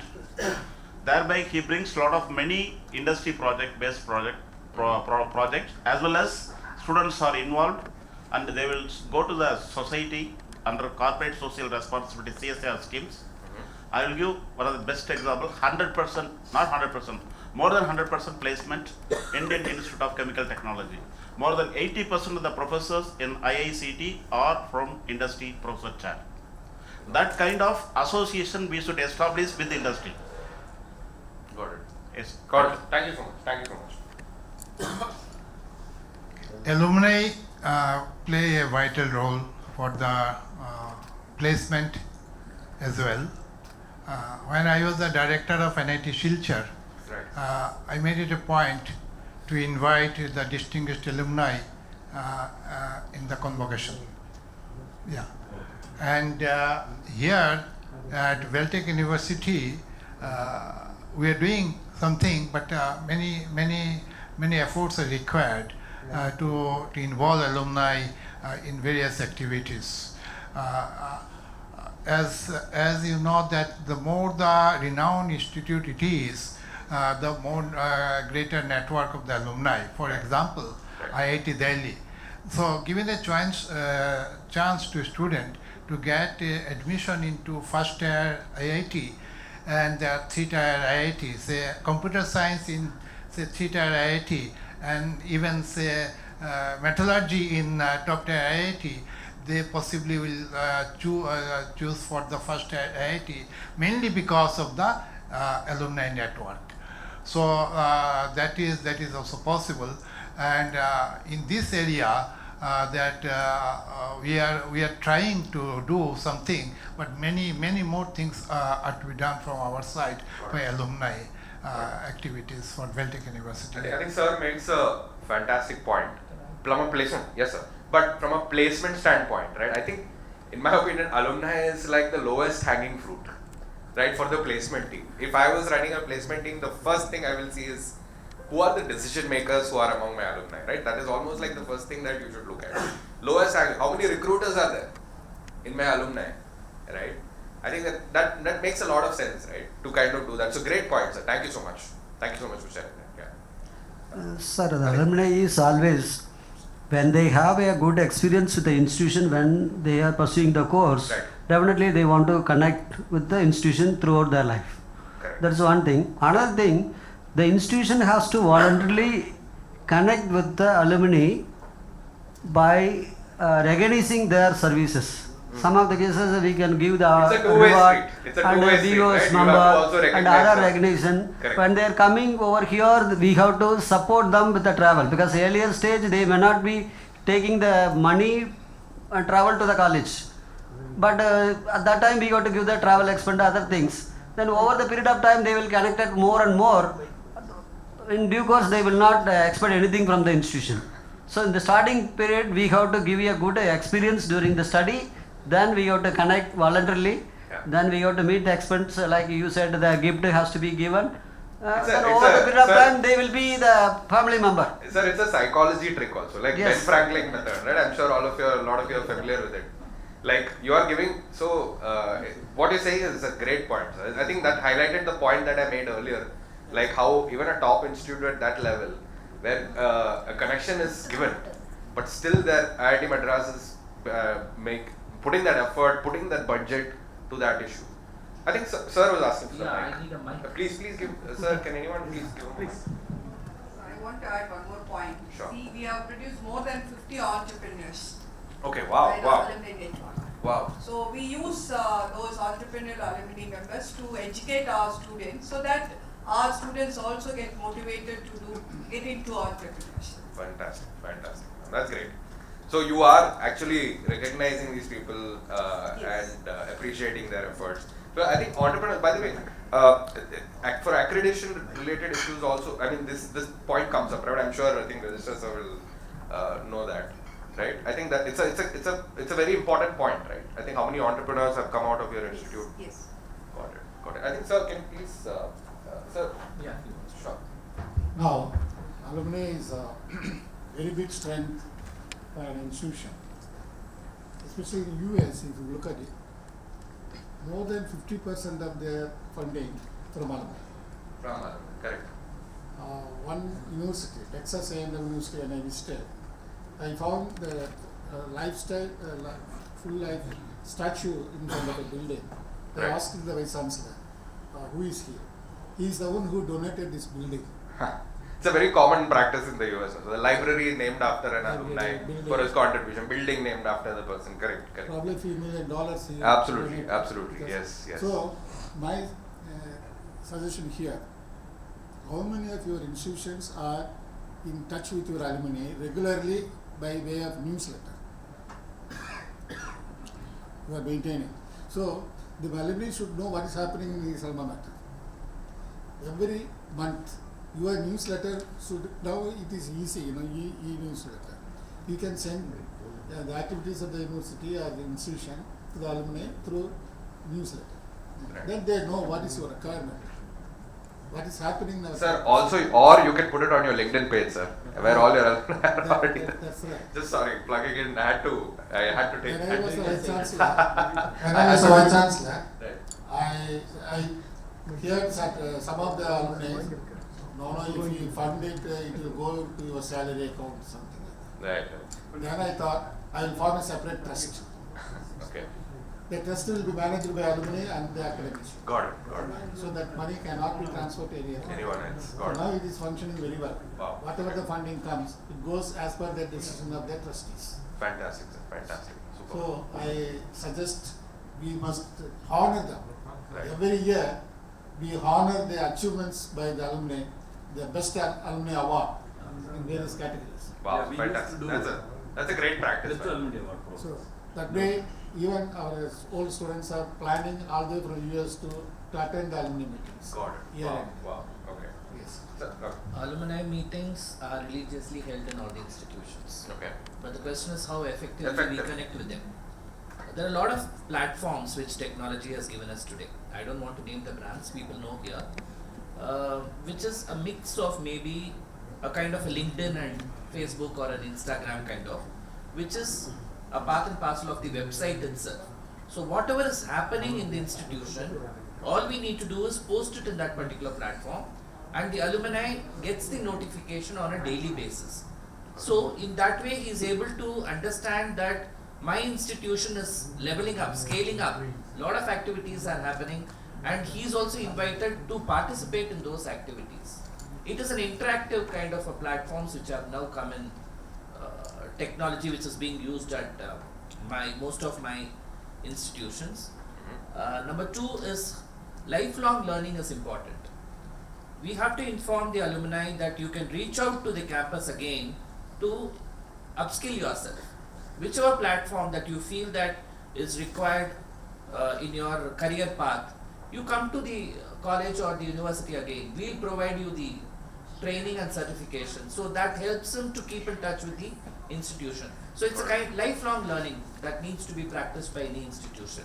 And most importantly today, any regulatory body, be NAC, they interact with the alumni. Yeah, that's like part of The points are given for that. Correct. There's something called alumni contribution to the institution. You know, when I'm an alumni of the most eminent University of Madras, I still vividly remember when there was a time that the centenary building had to be renovated and government was not parting money at that point of time, and Professor S.P. Tyagarajan was the Vice Chancellor. There was an alumni meet that was called in the centenary building, and I don't know how many of you remember. We all went over there as alumni, and on that particular spot, immediately a few lakhs were collected from the alumni. Wow. So this is the kind of connect that our institutions has to do. Right. Only thing is we have to keep our alumni informed about what are the changes happening in the institution. Right. Please use the technology for that. Right. Communication channel is important. An open communication channel with your And alumni. it should not be once in a year. It Right, should right, never right. be once in a year. Then it should becomes, be on- then it Exactly. seems very transactional. Correct. It's Correct. a transactional communication. Correct. Then. It should be on a regular basis. Correct. Rightly pointed out by Professor Vishwanathan. Yes, Yeah. why not a newsletter? A e-newsletter which goes every month Yeah. to the alumni. Yeah. Thank you. Perfect. Thank you so much. I have one Professor, I have one. Just a Sir, I Sir, think- you please. Yes, nothing, just 2 minutes. Yeah. I have observed what happening in IMK. last year I think the highest package 52 lakhs. Finally, only 2 students were selected. Final. One is girl and another one guy. Guy from engineering background. The girl from commerce background from University of Delhi. And the perception from the IIMs, what happens? Finally, the girl only got placement. What are the basic reasons behind it? I think the recruiters, they decided, they belongs to University of Delhi, alumni, they have more focused, they have more attracted and bond with the particular alumnians they are recruiting. So when you're interacting with people, what happens or finally what will happen, I think the university alumni are very strong, they are supporting lot. 52 lakhs package, both of them same capabilities, right. And final interview, who selected because of the alumni. Got it. That's really the power of alumni. So thank you so much. Such fantastic ideas. I think we'll have to move on to the next topic. I want to give some best practice. Sure, please. That is very important over here. Sure. Yep. That is how we invite the alumni for the workshops and seminars. And whenever the alumni visits our institute, we put it in LinkedIn immediately, so that we have a greater network of more than 10,000, 15,000 students are there in the group. So immediately we are able to get connected. And another important that is best practices we follow for alumni. That is, who are the alumni? Already I told you that the project development cell and it is coming. So what we do is who are the alumni want to make a startup? We give the place for them in our incubation center. So for 10 incubatees there as an alumni at free of cost. And one of the alumni have received that is a 1.6 crore from government of Tamil Nadu. Wow. The name is Vayulada. So like that is we are incubating them and we are giving the space for them at the free of cost for alumni. And we have alumni, there's a connect where that is for regarding this NCC, and they are who are the major lieutenant colonel like that. They are coming to our institute and they are conducting a training to our NCC students. And every year 10 number of students are placed in the SSP. So that is an important thing that I want to tell to you. And every year our students participate in the RDC camp, and these are the good connectivity which we make through the alumni for regarding the NCC and the other activities. Great. Thank you for that. Great point. A great point. I think everybody's made some really great points. Just to summarize, I think Sir, can I have your point? Yeah, please. I'm alumni matter of VIT Vellore. Okay, one good thing what they are doing is even if you have passed out before 10 years, you can come for the placement there. It won't be the placement for during the time of general regular placements. Right. Whereas if there's an alumni meet is conducted in VIT, actually it is conducted in the 26th of January every year. So the companies are invited and the placements are conducted for the passed out students also. So even if you have passed out before some 10 years, you can attend the placements. Right. So it makes a more linkage to the students. By the way, I don't know if you know this. I didn't know that you are an alumni of VIT Vellore. VIT Vellore is also giving LinkedIn learning license to their alumni who are struggling to find jobs or struggling to switch jobs, to help them upskill themselves. So I know VIT does a lot of interesting things as far as alumni is concerned. Great point, but thank you so much. Sir, we have different clubs in all the departments. Right. So what we do, we invite the alumni on the day of inauguration. Right. So they interact with the students. So they share their experience, their knowledge. So students also, they feel free to interact with such persons. So they get motivated. Motivated, absolutely. So I think alumni is the lowest hanging fruit. I remember there was this tier 3 college that I visited in Karnataka. They found out that they had one of their alumni working in Tesla. Like they had no idea that somebody from their institute graduated long back. Right, and it was such a matter of pride for them, and they're like, okay, we're going to advertise this across the campus. So the students have that hope that okay, one of us got there, right? So we can also aspire to be there. I think it's a great point. So thank you. It's not only so much companies that we are talking about. Right. It's also the other avenues alumni can help us out. Right. Entrepreneurship, like ma'am was talking about, Dr. Umagori ma'am. Right. Sports. Absolutely. I'm able to recollect Prithviraj Tondemar, the Asian Games who won the gold medal in the shooting, is our alumni. He has come back to us saying that I can train students in this particular platform. Netra Kumaran, who is the Indian sailor, she is our alumni, who has won the Olympics now in Indian sailing. They have come back. I have even in Paralympics. Prithviraj Shekhar, who is a badminton winner from Asian Games, he wants to help the physically challenged students of his haram with various sports-related activities. So alumni connect can not only help with placements in companies, entrepreneurship, but other activities also. Got it.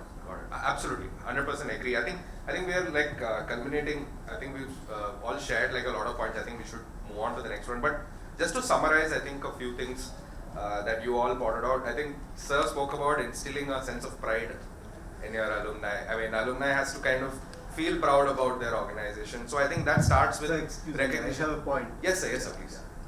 So, in my previous institutions, we call alumni for alumni talk. So they share their industrial knowledge to the juniors. Right. It once happened. Current institution, I want to build a alumni network. So what happened for fundraising, I was asking the student, the passed out student, to give a minimum amount like 100 rupees. But you see, as Mr. Dr. Maran mentioned, it is all about the attitude, the mindset. Okay. Once I asked about the contribution of minimum 100 rupees only, the alumni told that why I should give that 100 rupees. He is questioning me. And he started arguing with me.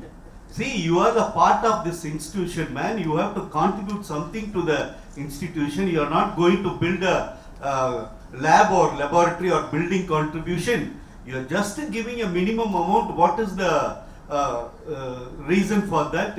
For your hesitation, I was asking. He started shouting at me. The director academic is asking money. Like that, he spread bad news about it. So my question is, how to build this healthy network, alumni network? And many seniors are there, senior institution, persons from senior institutions. Give some suggestion. Professor, it is the experience that the students gets during his studies. If his experience with the institution and the faculty members has been good, he will be with us as a good alumni. Sir has a point. Sir has a point. I think point only I want to add. Yes, please. Our campus in Kanchipuram, actually, BHU is based in Benares, very well. It was all sponsored by the alumni only. Wow. Entirely funded by them. But they are in the management committee. You have a distinct alumni. They are doing everything not for us, including admission, placement, everything, skill development, AI, in every respect.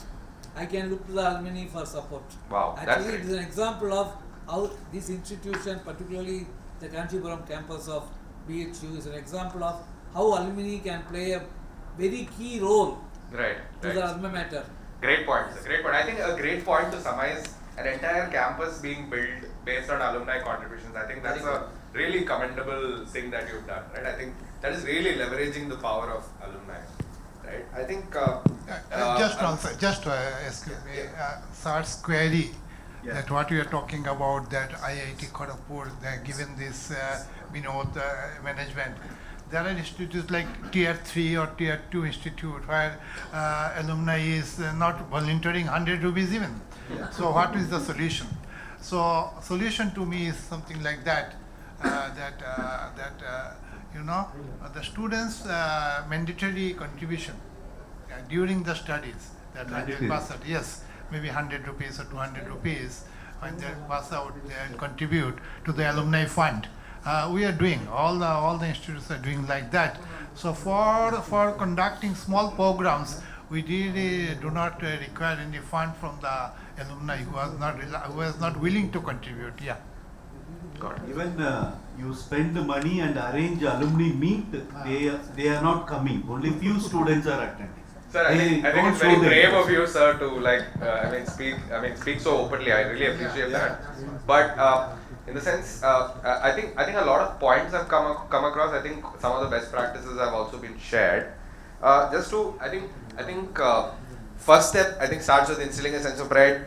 recognition. I think it can start from, it need not always start from that side. I think that's the most important lesson. I think it can start by recognizing alumni. So one second. Yes. In addition to the proud, right? Right. You can tell about the good memories also. Right. So once the students going to have a good memory in the institute, so you'll be ready to. I think that's what Sir also said. I think if you had a great experience in your campus, you will always love your So that campus. would be right. Plus, right. Right. Plus. Correct. The other point is we always expect the alumni to come back to the college. But being an alumni of SRM, wherever I go, the college follows me. Right. So every month I have a monthly digest from SRM alumni. So they are keeping me posted of what is happening in the college. Right. And either through every 2 or 3 months through Google Form, they ask me to interact with the college. Right. So this, even in my busy schedule, when I just open my email, every month I get a letter from SRM which reminds me that I am an alumni of SRM. So I have started this practice in my college also. So, and immediately when a student leaves the college, you cannot expect him or her to immediately contribute because they need some time to settle in their life also. Correct. And definitely every alumni, sir, don't lose your hope. You will definitely have a very good alumni network build up, sir. So just to highlight some of the things, instilling a sense of pride can also come from these newsletters where you are talking about the achievements of your students, right? So that when somebody from your institute has achieved something, you also feel a sense of pride, right? That could be one way of building on that. Then I think, of course, recognizing them at various intervals. Alumni of the year, I think Sir gave like a very good example, right? Various categories, them being recognized. That could be another way, right? Alumni for placement, I think Sir spoke about that, which is like which I feel is like every institute should already be doing it if they are not doing it, right? And I think those are some of the key points I think that came out, and some very interesting, diverse answers, and Lifelong learning, absolutely. I think that is another thing, and I think VIT also, that is a great example that Sir gave. Having said that, I think we have had quite a bit of discussion on this. Let's move on to the next topic very quickly, right? How are universities aligning with company hiring trends, right? And create targeted employment opportunities for students. Like, okay, let me talk about this. Every company's priority is changing very, very rapidly, right? I mean, especially with AI coming in, things are changing at a much, much faster pace, right? I'm sure you're seeing a lot of layoffs and all these things happening. It's all impact of suddenly a whole business unit becoming redundant, right? People are losing jobs as a result of it. So it's also important for universities to kind of keep track of that, right? Like, so how are you keeping track of hiring trends? I'm not talking about skilling here, right? What is your purview of, I know you have connections with some organizations. It's impossible to have connections with organizations beyond a certain number. But like, is there a way you're looking at hiring trends at a 10,000 feet level? Is there a place where you're looking at that and kind of making some decisions to your the skills that needs to be taught, or like what organizations could be hiring? Any way you're looking at? Yes, yeah. So please use the mic. See, realizing the importance of this meet, I brought along with me my Dean, Training and Placement. Please, Dean, tell us something about this. So please. Take the mic. Please take the mic. Yeah. Am I audible? Yes, it's working. Thank you. Thanks for the opportunity. So when it comes to this, this company hiring trends and how we really create targeted employment opportunities, we closely. The first thing is we have been maintaining a very good relationship with existing partners. So we want to ensure that they come back to us, right? Year one they come, and if there is no show for the year two, then it's a loss. Got it. So number one, we ensure that we really closely work with them and we make them come back. That's number one. And number two, even a company is not coming for hiring this year, it does not leave them behind. We maintain the relations being maintained in a consistent manner. So I'd like to share one example. How did we do this last year? And there's this European multinational Atas. We worked with them. We in fact customized curriculum. We introduced a specialization in computer science engineering. We introduced 5 new specializations in computer. This program goes like Atas. The name itself it carried it's computer science also, specialization task. Right. We introduced several courses. 50 of faculty members went there and got trained on the expertise, various digital workplace practice, cloud and storage. And people, most of us today will think that mainframe is dead, but that's not the case, right? It's come up with a very, very strong comeback. And last year, 40 plus of the students got trained on a task specialization. And trust me, they onboarded 34 people as an intern, and finally rolled out for 30. So one specific skill, people would have thought it's no more. In the last year in entire India, it was recruited only from our campus. That particular role. Got it. Like this, we have been maintaining a very good relationship with the companies. Even if there is a small company says, I have a requirement of this particular skill set, can you train them? But how many companies are you tied up in such manner? Like just sort of curiosity. This I would say around 25 to 30 companies. 25 to 30 companies. Across industries? Across industries. Manufacturing, there is a US refrigeration company called Train Technologies. Right.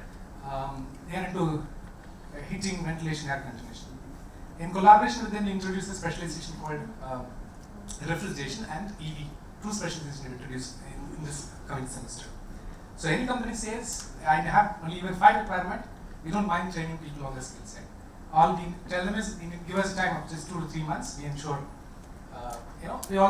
we request their intervention, frequent intervention on this. That is really making it successful. Got it. So you're keeping track of around, just to summarize what you're saying, you're keeping track of around 35, 40 plus. This specialization. In total, we work with 350. And based on their inputs, you are kind of understanding what are the hiring trends in that particular organization mostly, and to some extent maybe the industry. Yes. Great point. Thank you so much. Thank you. I have my placements head from one of my engineering college, Valiamai. Yes. Good evening, team. It gives me an immense pleasure to be a part of this August gathering. To be the third point, targeting employment. So how we target employment, I always insist the students, please ensure your fundamentals. Always companies, we talk about a lot about the technology, but in my perspective, being in the industry for more than 2 decades, students are lagging in the fundamentals. Probably. But sir, just to cut you short, sorry for interrupting. But what are you doing to see what are the trends in the market? Like in the sense, like I will add it up. Okay. So trends, okay, sir. Trends in the sense, employers are looking for the skill-based placement rather than the knowledge-based placement. So the skill, the entire forum we are talking about how we can upskill the students to match the current technology trends. How you see where are these trends information coming from? That is the the trends coming from the alumni and our parents. Our parents are employees. Why are we missing out on them? Okay. Interesting. Very interesting. No, we have tapped them. Probably I have to give answer for this also. Till 2019, no company is asking for the students get up ID or any link where the skill credit. That means something the value addition what they have. So most likely all the IT companies, though they are giving more salary, they want students billable from the day one. Those days are gone where we can put it in the training for 6 months. So the entire thing we need to focus from the day one onwards. As Sir rightly pointed out, I want to insight you like we want to give insight both intelligent quotient as well as emotional quotient. When we talk about intelligent quotient, at least students need to have a skill in one parameter. There are so many parameters available to enhance their employment skills. At least one parameters we need to deepen the skills, then it will enhance the placement because industries are working with various parameters. If somebody is good in graphic design, today if somebody is good in graphic design, immediately will get a job. At least one skill set, we normally say, agala kala vaikada, ala kala in Tamil we used to say this. So we need to deepen the skills at least in one area that will definitely get you a job. Because sir, I think sir made a very good point. I mean, even if you actually, by the way, this is something which is a trend everywhere. Like I think every MNC today talks about diversity, inclusion, and belonging. And I think a culture fit is something which is a very important. So sir spoke about emotional quotient. Yes, right? yes, you are right. Right, in the sense you might be the most skilled guy, yes. But if you are going to be a toxic, creating a toxic environment team, you will most definitely not get hired. Even if you are literally the best guy in the I mean, unless you're a genius, maybe then they might see you as an exception. But otherwise, there's almost no way you'll get hacked. Great point. And second thing, I would like to thank LinkedIn because it's one example I want to say last month. My students have got placed in Exava. As rightly pointed out, it's skill-based employment where they are giving 400 hours of training for the students, then they will be deployed in the projects. So when the particular employee, I'm talking about the location head or the country head, we normally invite to our college for placement day activity where the students can have the opportunity to interact with whom they are reporting boss in the corporate. Right. So they take photo with the country head, they put it in the LinkedIn. When the company told you have to relocate to Bangalore, they immediately approached because they are well connected in LinkedIn, the location head. Wow. He told, there are my kids, don't ask them to go for Bangalore, let them be in Chennai. It happened last week and the student immediately called me, thank you so much sir. That day you have given me an opportunity to interact with the location head. Now I am not moving to Bangalore, I am very happy with Chennai. So mostly you can interact the students with your alumni as well as the employers. That will help definitely students to get into the corporate where they can mingle each other the corporate world. Thank you so much. Thank you so much, sir. Thank you so much. Does anyone else have anything to share? Regarding the intelligent quotient and emotional quotient, I would like to share what's called. Yeah. Sir, please give me a mic. The research, what they say is here, intelligent quotient which is purely based on our intellectuals, correct, natural, only 10 to 18% of the people's success because of the intellectual quotient, intelligent quotients. Whereas the emotional quotients, those who are maintained the emotional quotients, the success rate 40 to 55%. This the psychologists who find a very excellent research in US. Even in our corporate life, the common life, or the human life, what are the practices? Those who are possessed more emotional quotients, in addition to that intelligent quotients, their success rates are very high. Right. Even what our people, the regional diversities, even for employment. From South India, from Tamil Nadu, the people not ready to move to North India. Whereas the North Indians are ready to move South India. This is the problem here. Yes. This is the problem is happening. That's why. Sorry to the best example. Thank you. Got it. They are willing to go anywhere, sir. Anyone else? Yeah. Sir, please. Yes. Actually, coming to the third point, we need to understand, actually, that is, we need to understand what is the real gap in the curriculum. And what how are you identifying that, sir? Just one of them. Yeah, that is the way I am telling. Sure. Okay, so what is the industry requirement that is we need to understand first, and accordingly we should organize the different types of program and all the thing. So how are you understanding the industry requirement? Just trying to understand. Yeah, it is from the industry that connect we are having. Okay. Let me complete and got you will get it. Sure. You will get the full shot. Sure. Okay. There is a suspense. It will come. So why we are lagging? How we are lagging? I will tell.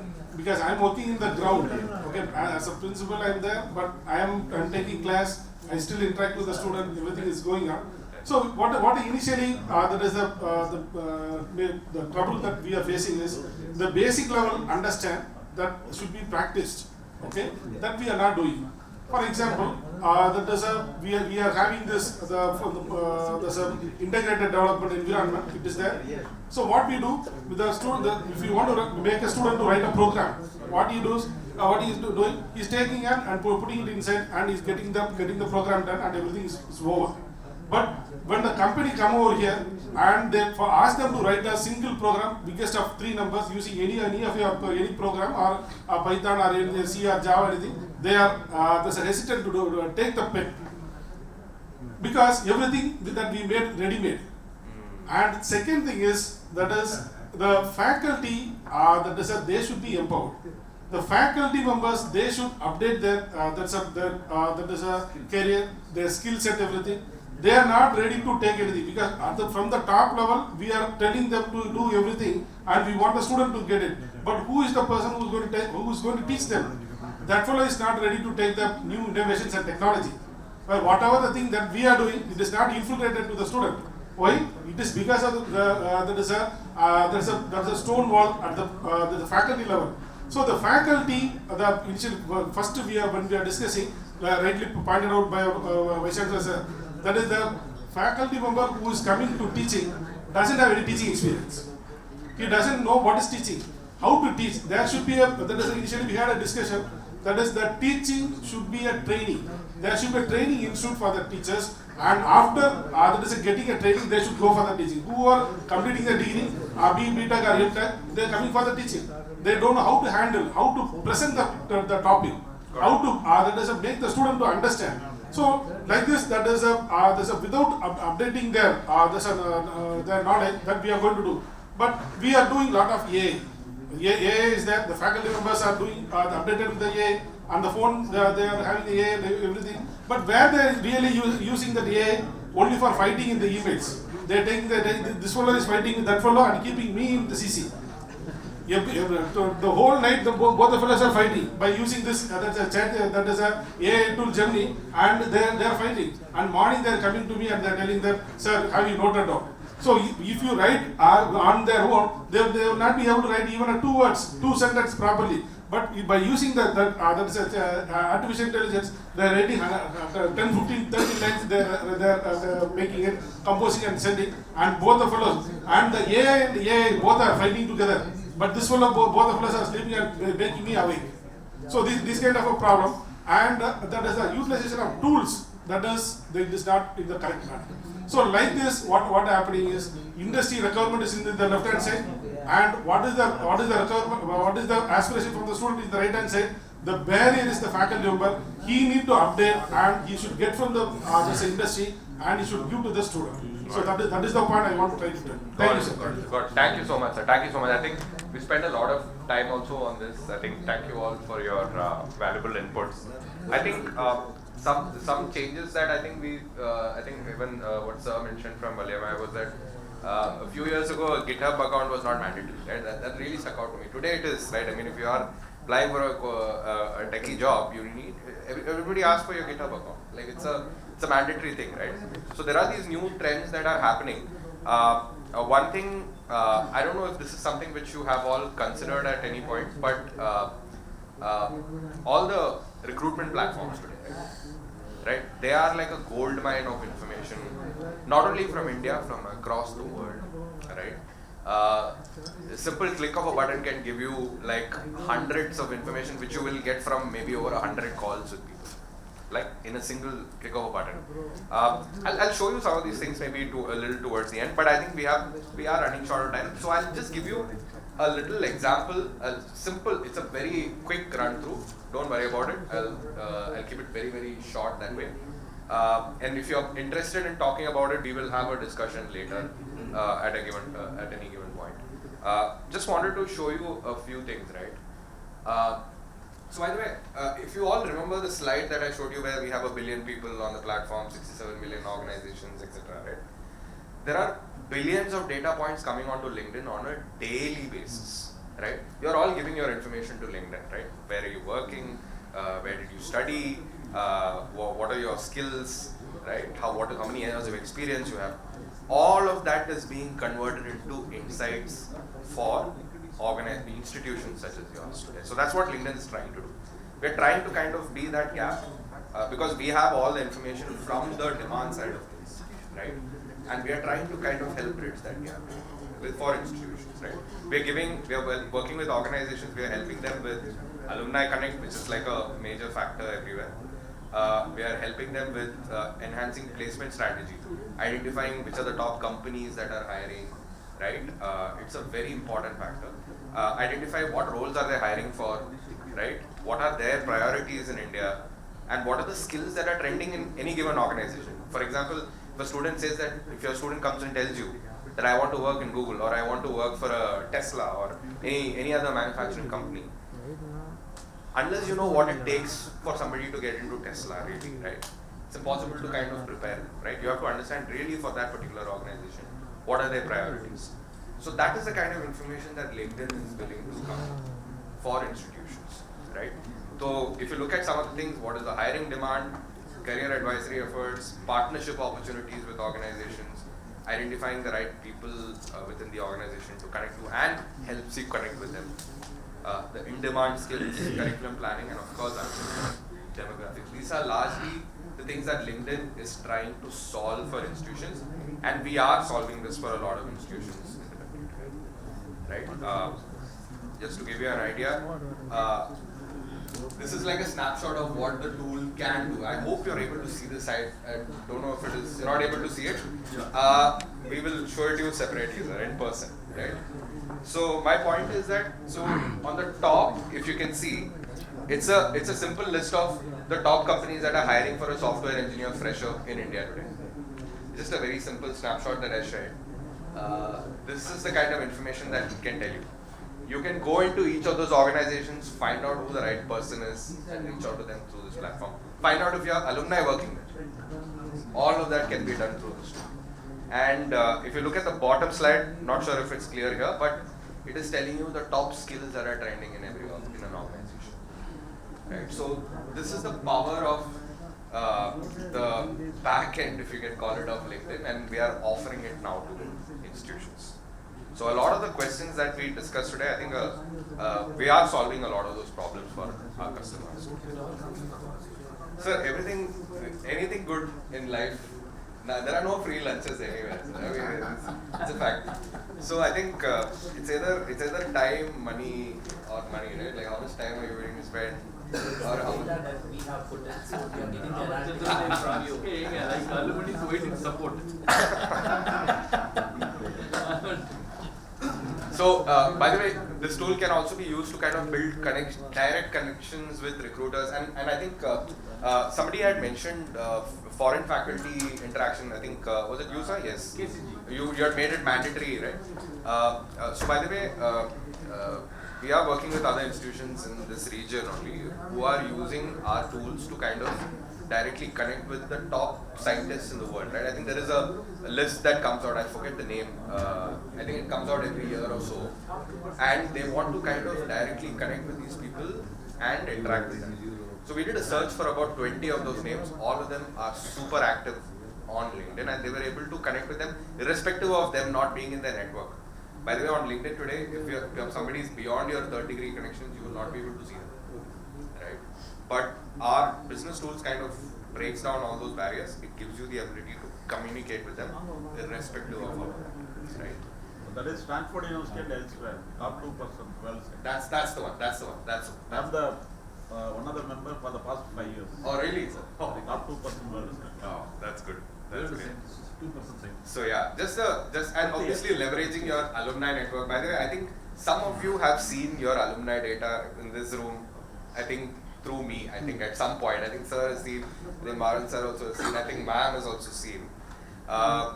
We break down your alumni who are on LinkedIn. By the way, obviously not. If all of your alumni are there on LinkedIn, then we have that information. But we're able to break down the alumni based on which location they are present. Like, I honestly have a customer who planned a fundraising event in the US. He wanted to know where alumni who are at a VP level and above are in the US, right? Because these are the people who have the capability of giving those funds. We identified the top 5 states, and the director of that institute planned the visit accordingly and met those people. And they were able to communicate to them saying that the director is coming, like to have a meeting with you. All of that was done through the platform, right? So I think that is the impact of the alumni. I don't have a slide here because I want to individually at some point show it to you, all of you, all the power of your own alumni, right? How many entrepreneurs are there from your alumni? All of that can be done through this. Okay, quickly moving on. I think we have a few more questions, but since we are running short on time and all of that, I would limit like 4 or 5 responses per question. If you are not able to answer for one, please save it for the next question, right? And pick and choose a topic that is of most interest to you, right?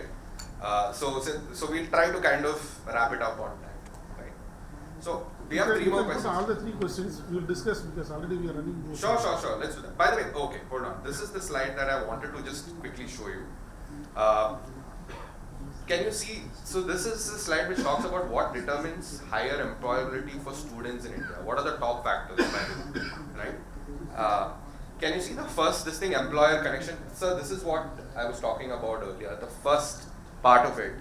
People who are without employer connection and people with employer connection, there is a 200% difference in if they basically got that job. 206% difference. So, advice to all your students is, if you want to work for Google, connect with the people in Google, connect with your alumni at Google, right? It's a very, very important thing, right? Now, the second part is, did the students indicate their digital skill on their profile? Very, very important factor, right? 108% difference in people who got the job versus people who haven't. Like that's basically the data. 108%. I think that's quite significant. Did the students indicate soft skills on their profile? Again, a big factor. There is a 74% difference in people who've done it and not, who got the job. Skill assessments on it. Again, a major factor. 112% difference in people who've not done it and who've not done it. Right. So this is something which I wanted to just show you, and maybe this is something that you can take a picture of and share it with your students. Let's look at the questions very quickly, right? I will rattle off the first one. How effectively are institutions integrating new age skills and learning concepts? Now this is more from a learning and a skill development perspective, right? How are institutions integrating new age skills and learning concepts to prepare students for a competitive and ever-changing environment? Like, how are you integrating that into your curriculum, in the sense, what steps have you taken, what innovations have you done to kind of make sure that it is seamlessly integrating with your curriculum? Anybody would like to take a shot? Sir? New age skills, we don't do it like, unlike most of the institutions in India, we don't do a crash course in the last semester. Okay. The moment he joins the campus, whatever needs to be the soft skills, or whether it's going to be aptitude, or whether it's going to be logical reasoning, whatever the 21st century skills that is required for him, it is simultaneously done through the years, so that he is ready for employment during the last From day one. From day one he joins the campus, it is done.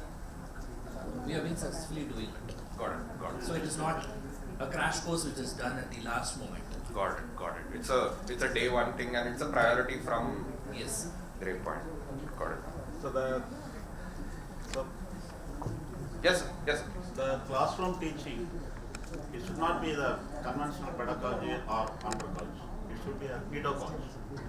So pedagogy is nothing but lifelong learning, where students are the major factor. They are involved for each and every activity. Right. That is what we are discussing for OBE and all the things. Right. Thank you, sir. Thank you so much. Anyone else has anything that they are doing to kind of integrate the new age skills into their curriculum and learning concepts? Anything else? Not a very interesting question, I was assuming. Let's move on to the next one then, in that case. Okay. Now, what strategies are being employed to enhance student skills and abilities for job readiness specifically, right? And how are these aligned with UGC norms for academic credits? Like, anyone would like to take this? I think this is Sir Maran, please. Yes.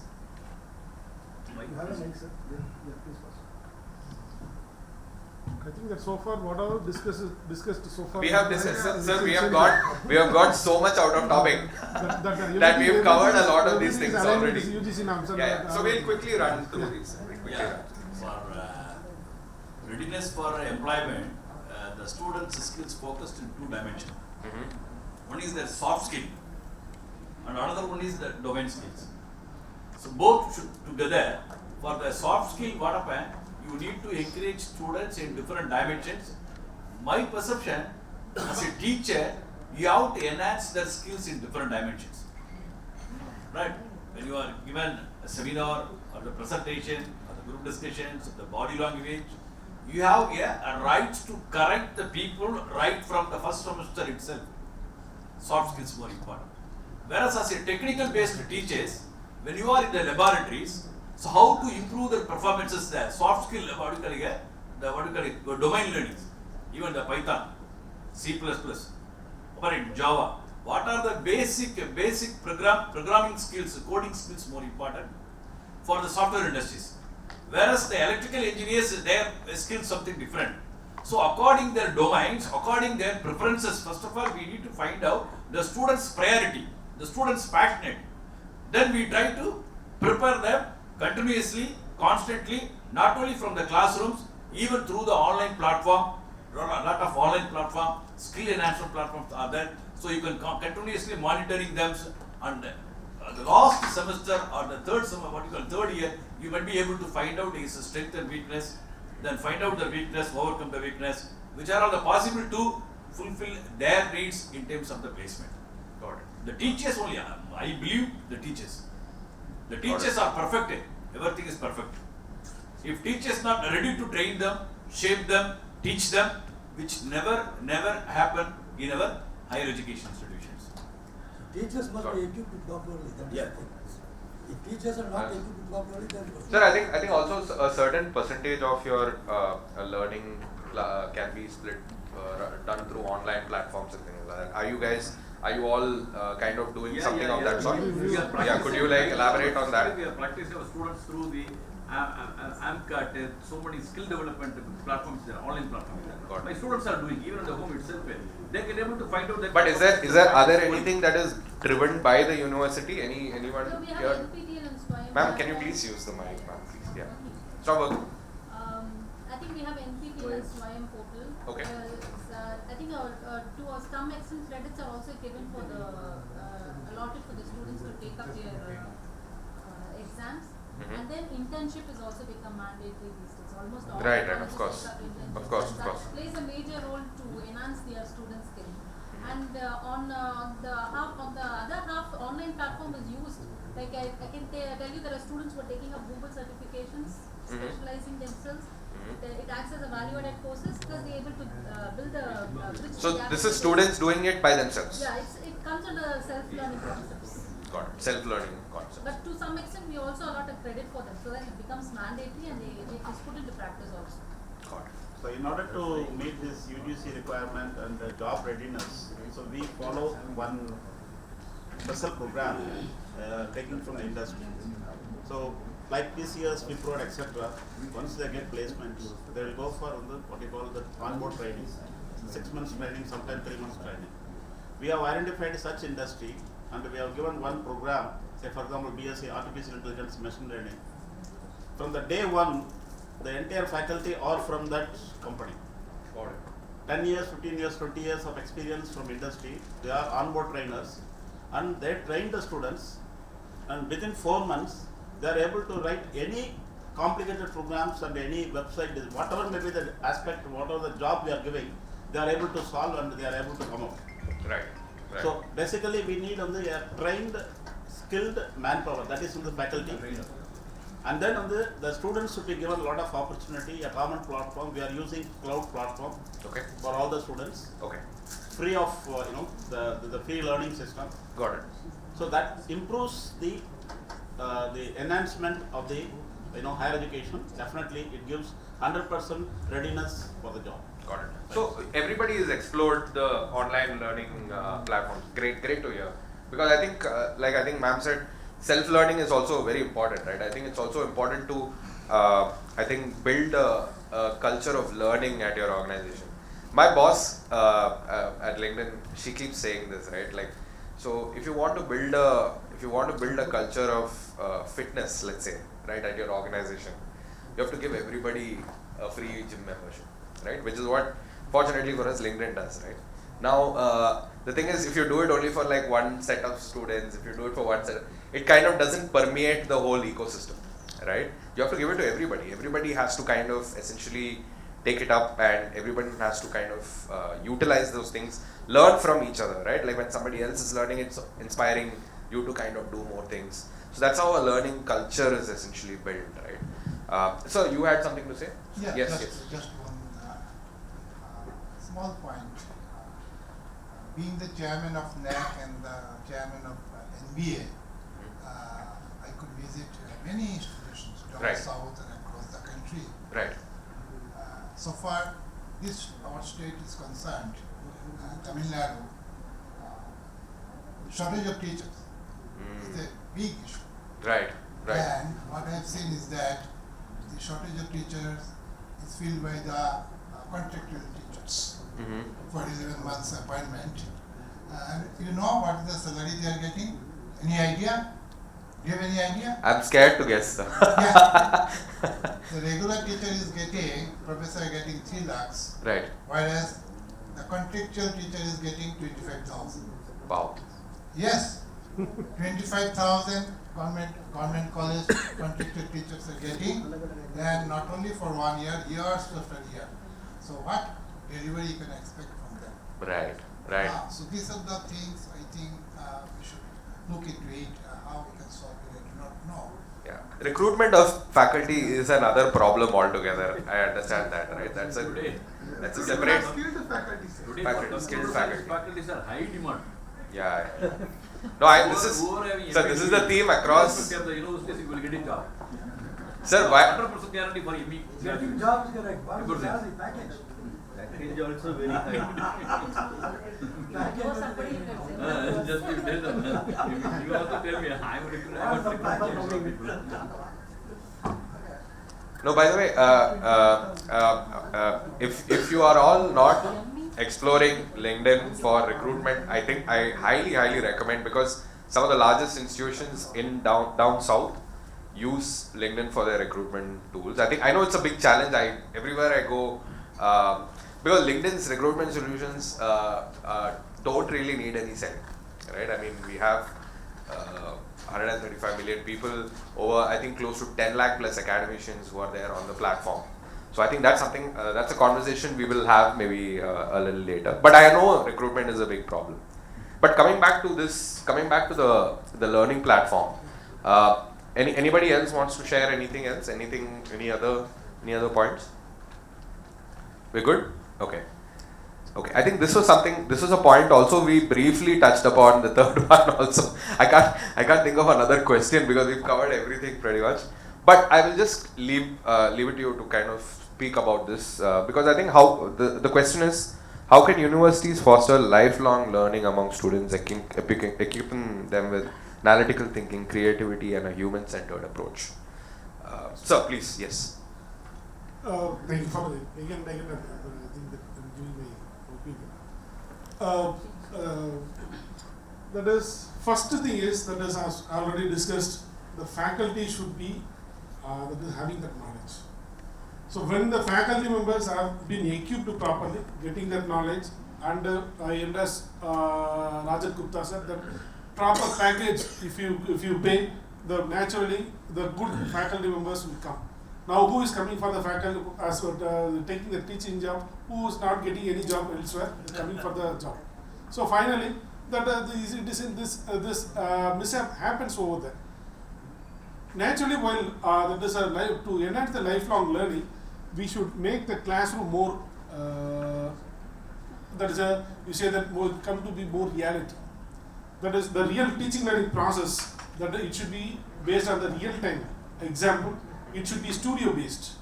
So when you teach about there's a concept, you should make them understand, because now we are in the reels world. Right. Within 30 seconds, we need to tell that concept.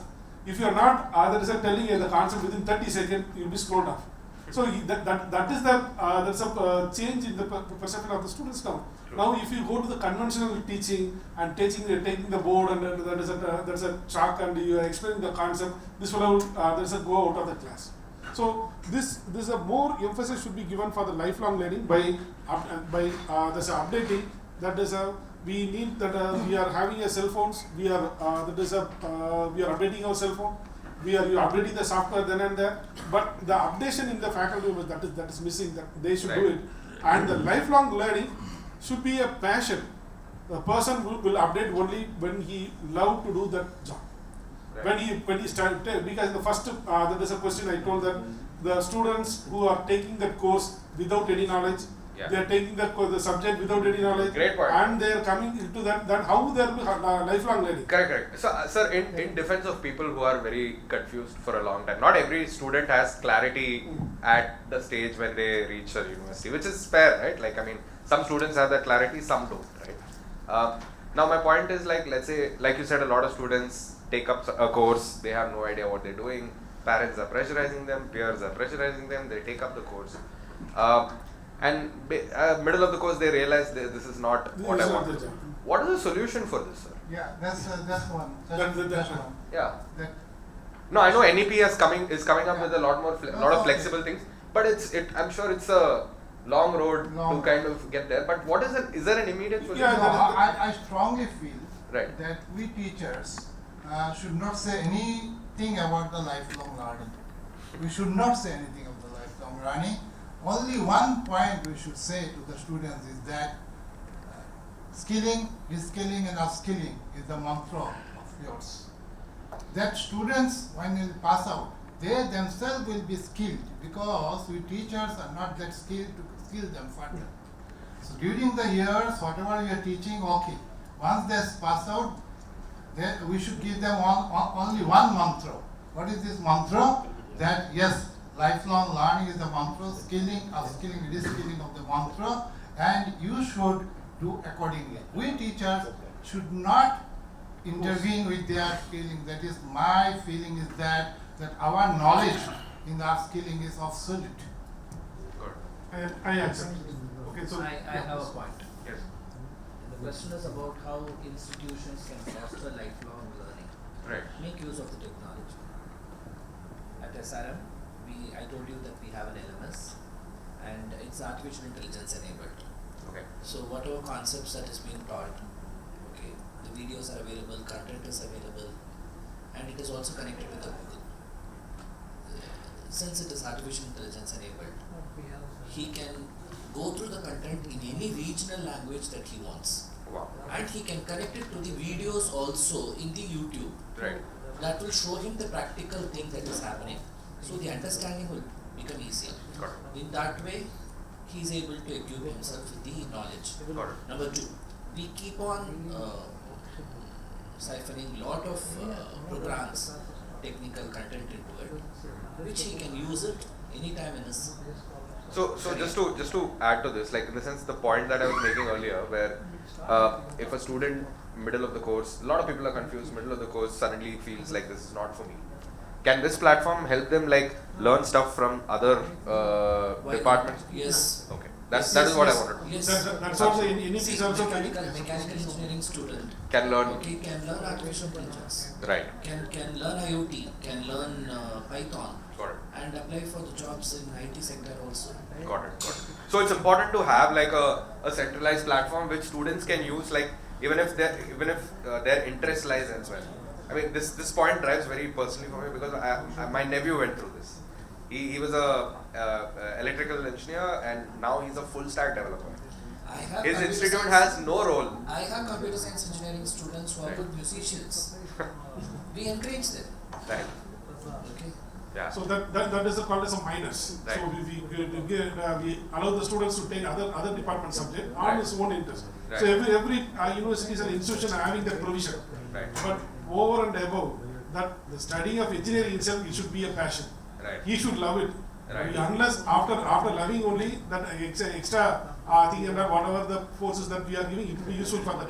Correct. If he doesn't like that girl, okay, what will happen? So that is the fundamental problem over there. Once, The student can divorce his wife, okay, but he has to live with this program and the degree that he has. He can't divorce it. So that is my opinion, sir. Thank you for the opportunity. Again, I will give some thanks also. Thank you, sir. So you have a point, please. So please, can you please pass the mic? So in India, almost 80% of the opportunities are, we always think for IT companies. Right. How far the core companies, nobody is highlighting those points, because if you go and ask for a mechanical engineer, you don't know how to dismantle and assemble a car. So see, that's what I am insisting, students are very lagging in the concepts. When we study, probably the people, those who are here, when you are studied, you would have read more books during the university exams. How many students are reading books nowadays? Nobody is reading books. How come you are asking the analytical skill to improve? First they should learn the fundamentals, then they will go for a money project, then automatically everything will come. Right. So probably going on with the current technology, no other go. we have to go with a platform Platform has to be where we have go hands in hand. Teaching will go on one side, enhancing the students' employability skills with platform will go on another hand. Yeah. Maybe help the students to go certain extent, but Right. to my understanding, students have to read more books. Then only it will go into their Sir, mind. I think people in this generation, I know a lot of kids who have never read a book in their life. Yes, yes. Sir, Even you can- expecting them to it read a book happens. for As analytical I was- skills is out of the question. Even sir told from NAC committee, sir, I want to say this point. When even committee comes to the college, they will directly go to the library. They will check how many students have taken the books for the first 1 month. That's a Probably they will criteria. say your library is having more than 5 lakhs books. But whether it is utilized properly is a question mark. When we study, if a good book is there, what we will do? We will put somewhere else, the next day we will take the book because the book is in high demand. Somebody, students will take the book for reference. So students' reading habit is completely slowed down. Right. Maybe because of the mobile culture. True, sir. Most of the universities are autonomous. Yeah. It's something like I'm having 90 marks, but I'm not having the skill for the Sir, enhancement. the same questions are the other way around I am asking, sir. Yes, sir. As a chairman of NAC, sir. Yes, sir. Suppose you are showing the data utilization of the students 90%. Why? No.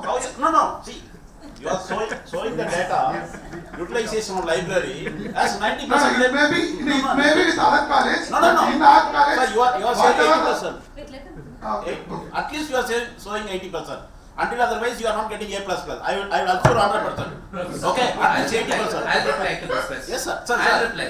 No. See, For we us, are on the nowadays we are not on the fully concentrating on students. We are concentrating and we are working for NAC, NRF, NBA, rating only. More than 80% of the job we are doing that only. Right. That was my first argument, sir. So everybody is having the same feeling.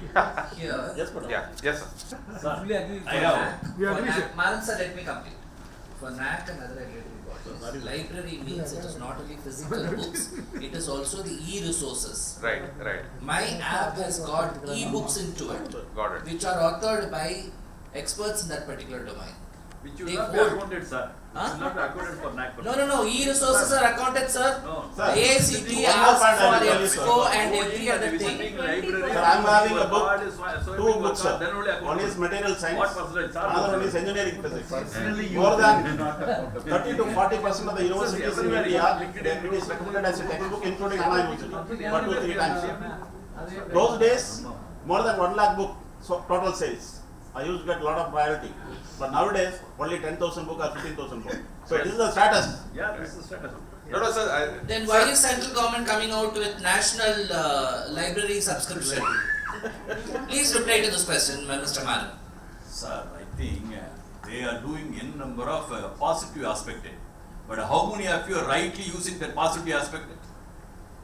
How many of you using? You tell me, your institution, my institution, you and whoever may be. Everyone focusing only on ranking and rating. Right? That even that library resources, the way of access library resources, which is not, I am accessing online resources, how many, what do you call the package or something? How many of them using, never asking. Sorry, is a chairman, he knows, we also faced a number of committees. But how many students on an average access the library? How many faculty accessing on an average library? Weekly, monthly, annual, semester. This is the data only for the mark. Sir, Otherwise, I have a question for all of you. Yeah. Like in the sense, if you look at the amount of hours that you spend on your phone today, right, and the number of time you spend reading, like regular book, I'm not talking about your academic books in general. I'm sure all of you all will spend more time on your phone than reading. Correct. It's correct, right? Expecting that from students, I think, is a little unfair, right? I think it's a little, right? It's a fair point, right? So, I mean, my point is, I think methods have changed, I right? have one more question Yes, for sir. the panel here, for the members here. Don't you not have library period in your timetable? If you don't have, how will the students go inside the library? They probably never will. Normally, this is the challenge. Mandatory. What is my views about that lifelong learning? There are two things. One is their self-motivations. Even the lifelong learnings, what we are insisting in the classrooms, we have to illustrate some examples. We have to motivate them. When the students are graduated, which is not in our hand, but in day-to-day life, whenever they're facing the problems, they have to update it. They are forced to update it. In the present context, if you are failure to update, you will be outdated. This is the market conditions. So how many of them are reading? I think everyone asking, everyone saying about reading newspaper through online. Even that what you call here, you are using about that Google something in Google. So how to find out the exact answer? Only the 2 more questions you can able to get answer. Whereas when you are referring some standard textbook, you will get a number of ideas. Here, what we are doing here, even on premier universities in UK, they have cancelled the written examination because the students' written habits is going down. So they have cancelled it. They have conducted only aptitude test through the online. Aptitude test is need at the same time need that also more improve their intellectuals, but the conceptual, the descriptive answer is more important. Even for what you call it, the civil service examinations, the final examination, the descriptive answer, how to give the descriptive answer for the questions which shows our intellectuals. So where we are lagging, I think we are unable to follow the students. We are motivating, constantly motivating. Still we are motivating, sir. You can go to library, you can bring the textbook, you can refer to the textbook. They used to go to library, they will bring the book, they will show the book, they never open the book. This is a problem. This is happening. Sir, I think one thing that is established is that reading is on the way down. Yeah, we have to content has to be more consumable. Reading habits more important. It's a fact. I mean, we cannot change that now, right? 100%, sir. This is the future. I think we'll have to kind of all of us somehow be prepared for that. I think our students are also like in a lot of way prepared, much more prepared than us to kind of handle the changes that will come with this in a lot of ways, right? But I have observed IIT students, IIT students, IIS students going to library, observing, writing assignment preparations, everything. Whereas this kind of the type 2 institutions, type 3 institutions, I think faculties are good quality, management also good. Whereas the students' mindset is something different. These are challenges. The 21st century, the teachers' challenges are very high, rather than the students. Sir, no doubt, sir. Teachers have the hardest job in the world. I'm not denying that. And also, I think probably the most thankless job also in the world, right? At some point, I agree with that 100%.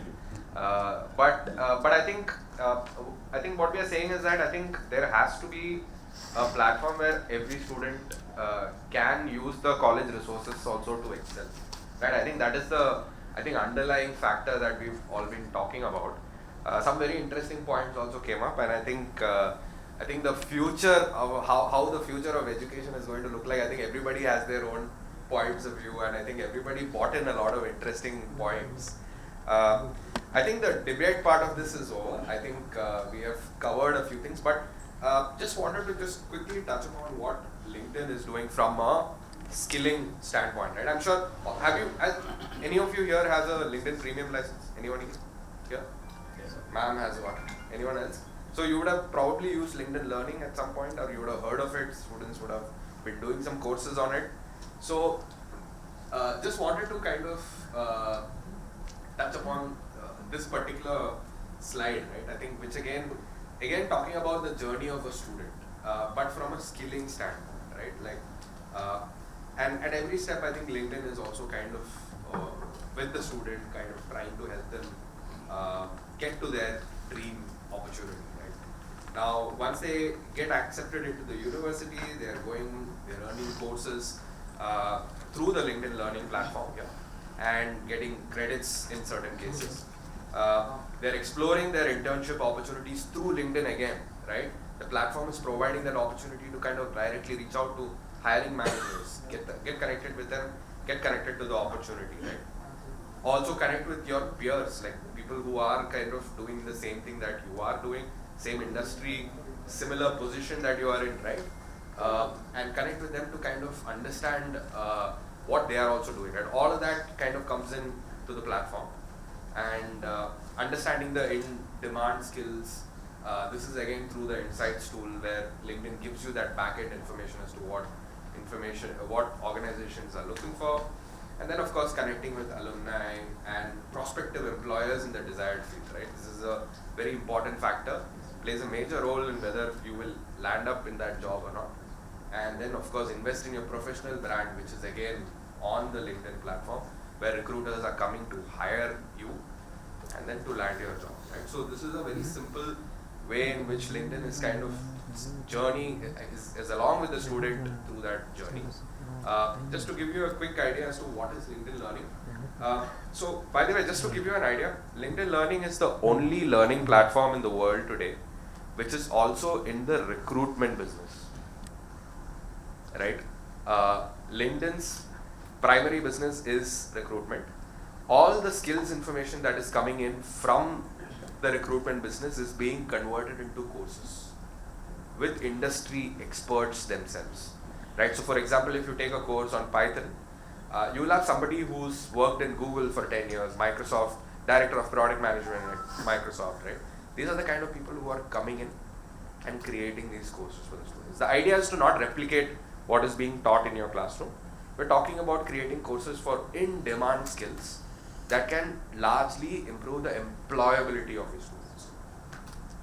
Big focus. So the idea is, I think we all spoke about having connections with 45 organizations, them coming to your campus, training your students, delivering it with you. But this is thousands of industry experts coming into your campus at scale, right? So that is the difference. And by the way, the good thing about being a Microsoft-owned entity is GitHub is also a Microsoft-owned entity. So the platform is also integrated with GitHub. A lot of courses where you can, for free, practice what you've learned on the GitHub platform, right? GitHub courses. So apart from that, the platform also provides a lot of role guides wherein, let's say a student wants to become a product manager. What does it take to become a product manager? What are the skills necessary to become a product manager? All those things are covered on the learning platform. That's it. I think I wanted to kind of just quickly give you a touch upon what we do. Other couple of things that LinkedIn is really helping with institutions, which I know recruitment resonated with almost everybody in this room. Honest ask from all of y'all is, please explore LinkedIn's recruitment options, because top institutions in the country today, they do almost like 60-70% of their hires through LinkedIn, right? So if you feel there is a shortage of talent, it's because a lot of traditional methods are not working that well, right? I'm not showing you the slide for that, but this is a conversation we will all have offline, because recruitment is like the bread and butter of LinkedIn, and I highly, highly recommend that you kind of explore that. Can you elaborate a bit? On the recruitment part? On the recruitment part? Yeah, sure. Please. Sure. So, by the way,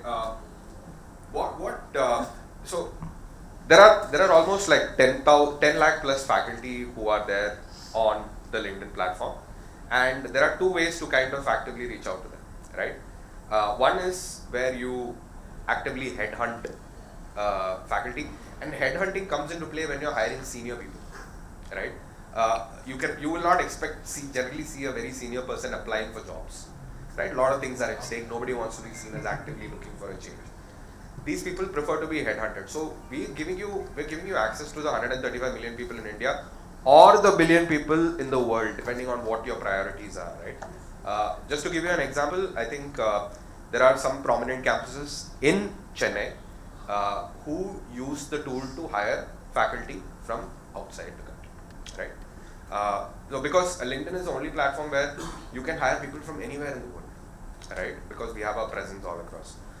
So that is one way to reach out to them. And then you also advertise through job postings, right? Wherein you simply advertise a job, it promotes the job among all the relevant people. So if you have mentioned computer science, machine learning, AI in your thing, and somebody is hiring for for a similar role with those skills, the algorithm will map that and promote that job in front of that person, right? And the person can apply and effectively get connected with those candidates, right? So I think this is a much deeper conversation that we have, and LinkedIn has been solving recruitment solutions for a very long time. I mean, we've been doing it for like, I think 15 odd years now. So and we are the pioneers here. So I think this is definitely a conversation that is worthy of having. Another thing that I want to quickly touch upon is the employer branding, your branding piece, right? For your institution, right? Now, just to give you an idea, all the people right, who can significantly impact the outcome of your students, right, and your institute, right? When I say outcome, you're talking about placements, you're talking about the quality of jobs, all of that, right? All the people who can impact that are on LinkedIn, right? Yes. So, yes. You said that you visited not less than 200 institutions. So after listening to you, I like to give an open invitation to my university. You please come to Well Taken University. Absolutely, sir, absolutely. And we'll be delighted with your presence, please. Absolutely, absolutely. We'll do that, sir. We'll do that. I think my colleague Deepak is also here, who will also be meeting all of you. But the branding piece, I think, is something which a lot of institutions are now showing interest because they understand the kind of crowd that is there on LinkedIn. So promoting your successes, your achievements in front of that crowd can have a significant impact when they think about you for any kind of collaboration in the future, right? So highlighting that is very important on the platform, and that is something which we will do, and that we'll have a maybe a detailed conversation depending on your interest levels. We can have a conversation around that. I think that's pretty much it. What we wanted to cover today. A lot of interesting points came up. I mean, way more than I can even count. Right? I have 2 full pages written of interesting points. But I think super interactive session. I think some firebrand debates happened. Right? I think I'm very excited with the kind of. I think this is the first time we are doing this in Chennai, and so me being a Chennai boy. I mean, I know Chennai people are. What do you call enthusiastic, and they are passionate about their points, right? We saw points coming from both sides, but thankfully it all ended civilly and all friendships are intact, I hope, right? So it was mine. thank God for that. But I really appreciate all of you all for your contributions and taking the time out to do this. I know all of you all have very busy schedules. And more importantly, I think everyone got to learn a little bit. I think some of you mentioned that during the debate. I think that's the more important thing. And we're truly grateful for you all being here. We hope to see you all in a discussion where I think now this is the first time we've done it in Chennai. The next time will be I think we'll take it up the next level maybe. Yeah. All right. Thank you all so much for coming. Just a minute. There. Here. Yes, sir. Yes, sorry. Sound is coming. Sorry. Yes, sir. Tell me, sir. So, dealing with one teacher is very difficult. You are fast 4 hours. You are dealing with 23. That's a principal, it's a vice chancellor, and it is an amazing job you have done. Just I want to congratulate you. Thank you. So, as our professor Rajat Gupta sir told, you can come to all the institutions and you make there's a brainstorming exercise and you give that introduction workshop and all of the because we see that lot of opportunities in LinkedIn, so we can better use it. Just so far we are using for only repost. So these are opportunities that you can do it. So other than that, this event was truly reinforced with a collective responsibility, and we hold the leaders' education to shape this future and of learning in India. I express my sincere gratitude to the organizers for bringing us together and providing the platform for such a meaningful and exchange of ideas. Very kind of you. Thank you so much. Let us continue to work collaboratively towards the betterment of education and society. Absolutely. Thank you, sir. Thank you so much. Thank you so much. Very kind of you. Yes, sir, please. My humble request to all my friends, let's not blame our students. If they are not there, we are not here. Yes, sir. It is our duty, however they are, to groom them properly and make them employable. That's the prime responsibility. So let's go with the flow. If technology is disrupting, let's go the technology way and ensure that our students are on track. Because it is not only happening in India, it is internationally happening. Okay, thank you. Thank you, sir. Great point. Thank you. One research column I am giving to everyone. So can we avoid these humans here where they are disturbing, and that is anything that can be done with our that's a technology, so that the student drone is disturbing. No, there are drones which are silent. Yeah, silent drone. Yeah. So definitely I wanted to thank Jayant first, but again I would thank Muthukannan sir first that for your thank you remarks. Actually, you summarized it well, and the way you appreciated Jayant, hats up to you. The entire 2.5 3 hour session you were on your feet to make this session engaging, and instead of we were not here to talk about the products and services what no actually LinkedIn is offering. In a way it is there, but the intention was to have more interactive session to get are we on the right track, means the pain area and the opportunities areas are being addressed or not. So thank you so much to you first. You have been the number one participative audience out of all the speakers. So a round of applause for sir also. And to rest of all the speakers that you have been, this is what we were actually looking for to the end of the session. Do we have an equal opportunity for everybody to contribute in this, and were you actually related to the topic of the discussion today or not? And yes, we did that. And everybody, including the delegates who were at the, so they were not actually the backbenchers. At the last moment, they came to be the front benches. So this is, these are the, so it shows the passion you are into your respective fields. Let it be the placement officer, let it be a dean, a principal, a vice chancellor. So this is what an enthusiasm we want in the education sector, and the way the energy or the enthusiasm is in ourselves. This is what is reflecting to the classroom, and this is directly reflecting to the students also. And with the same energy, sir, let us not make this event closing over here. Please take this as a learning and do talk in your class to the faculty and to the students what we have learned in the today's session. So I come to a formal end of this session. I would be just flashing some of the slides over here. Can we have a slide? So this is a social media slide I'm just flashing for you. Can you please scan these codes? So the session was actually live. We have been promoting all the speakers, the combo speakers, and in individual speakers on all these platforms. So if you have not seen your creative on social media, I would request you can go right now. You can scan any of the codes you are friendly with. YouTube, you allow us 2 days time. All the session live video will be uploading in the YouTube channel. And in Facebook, you will be seeing the glimpses of all the events which you have done. So Facebook is a pre-event, the sessions you will be seeing, post-event, and all the felicitations will be posting in this. Can you scan this? Like, so this is my request. You are aware of. I've shared that in the group also. Can we go to the next screen? Likewise, it is a X and LinkedIn scanners. You can scan it over here, and the same has been shared in the group. The next slide, and the most important slide. We need your feedback for this event. It will hardly take 1 minute time to share your feedback. Everybody, if you can please scan this. So it is a basic information, as in like the purpose of this event. Did we met this?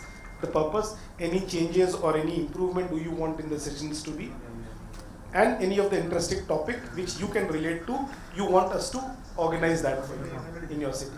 You can give those comments to us. So with this, thank you for being a patient student in today's session, and to the principal of the session, Jayanta, thank you so much. So can we have a huge round of applause for ourselves? Thank you so much. So with this, we come to the end of the session formally.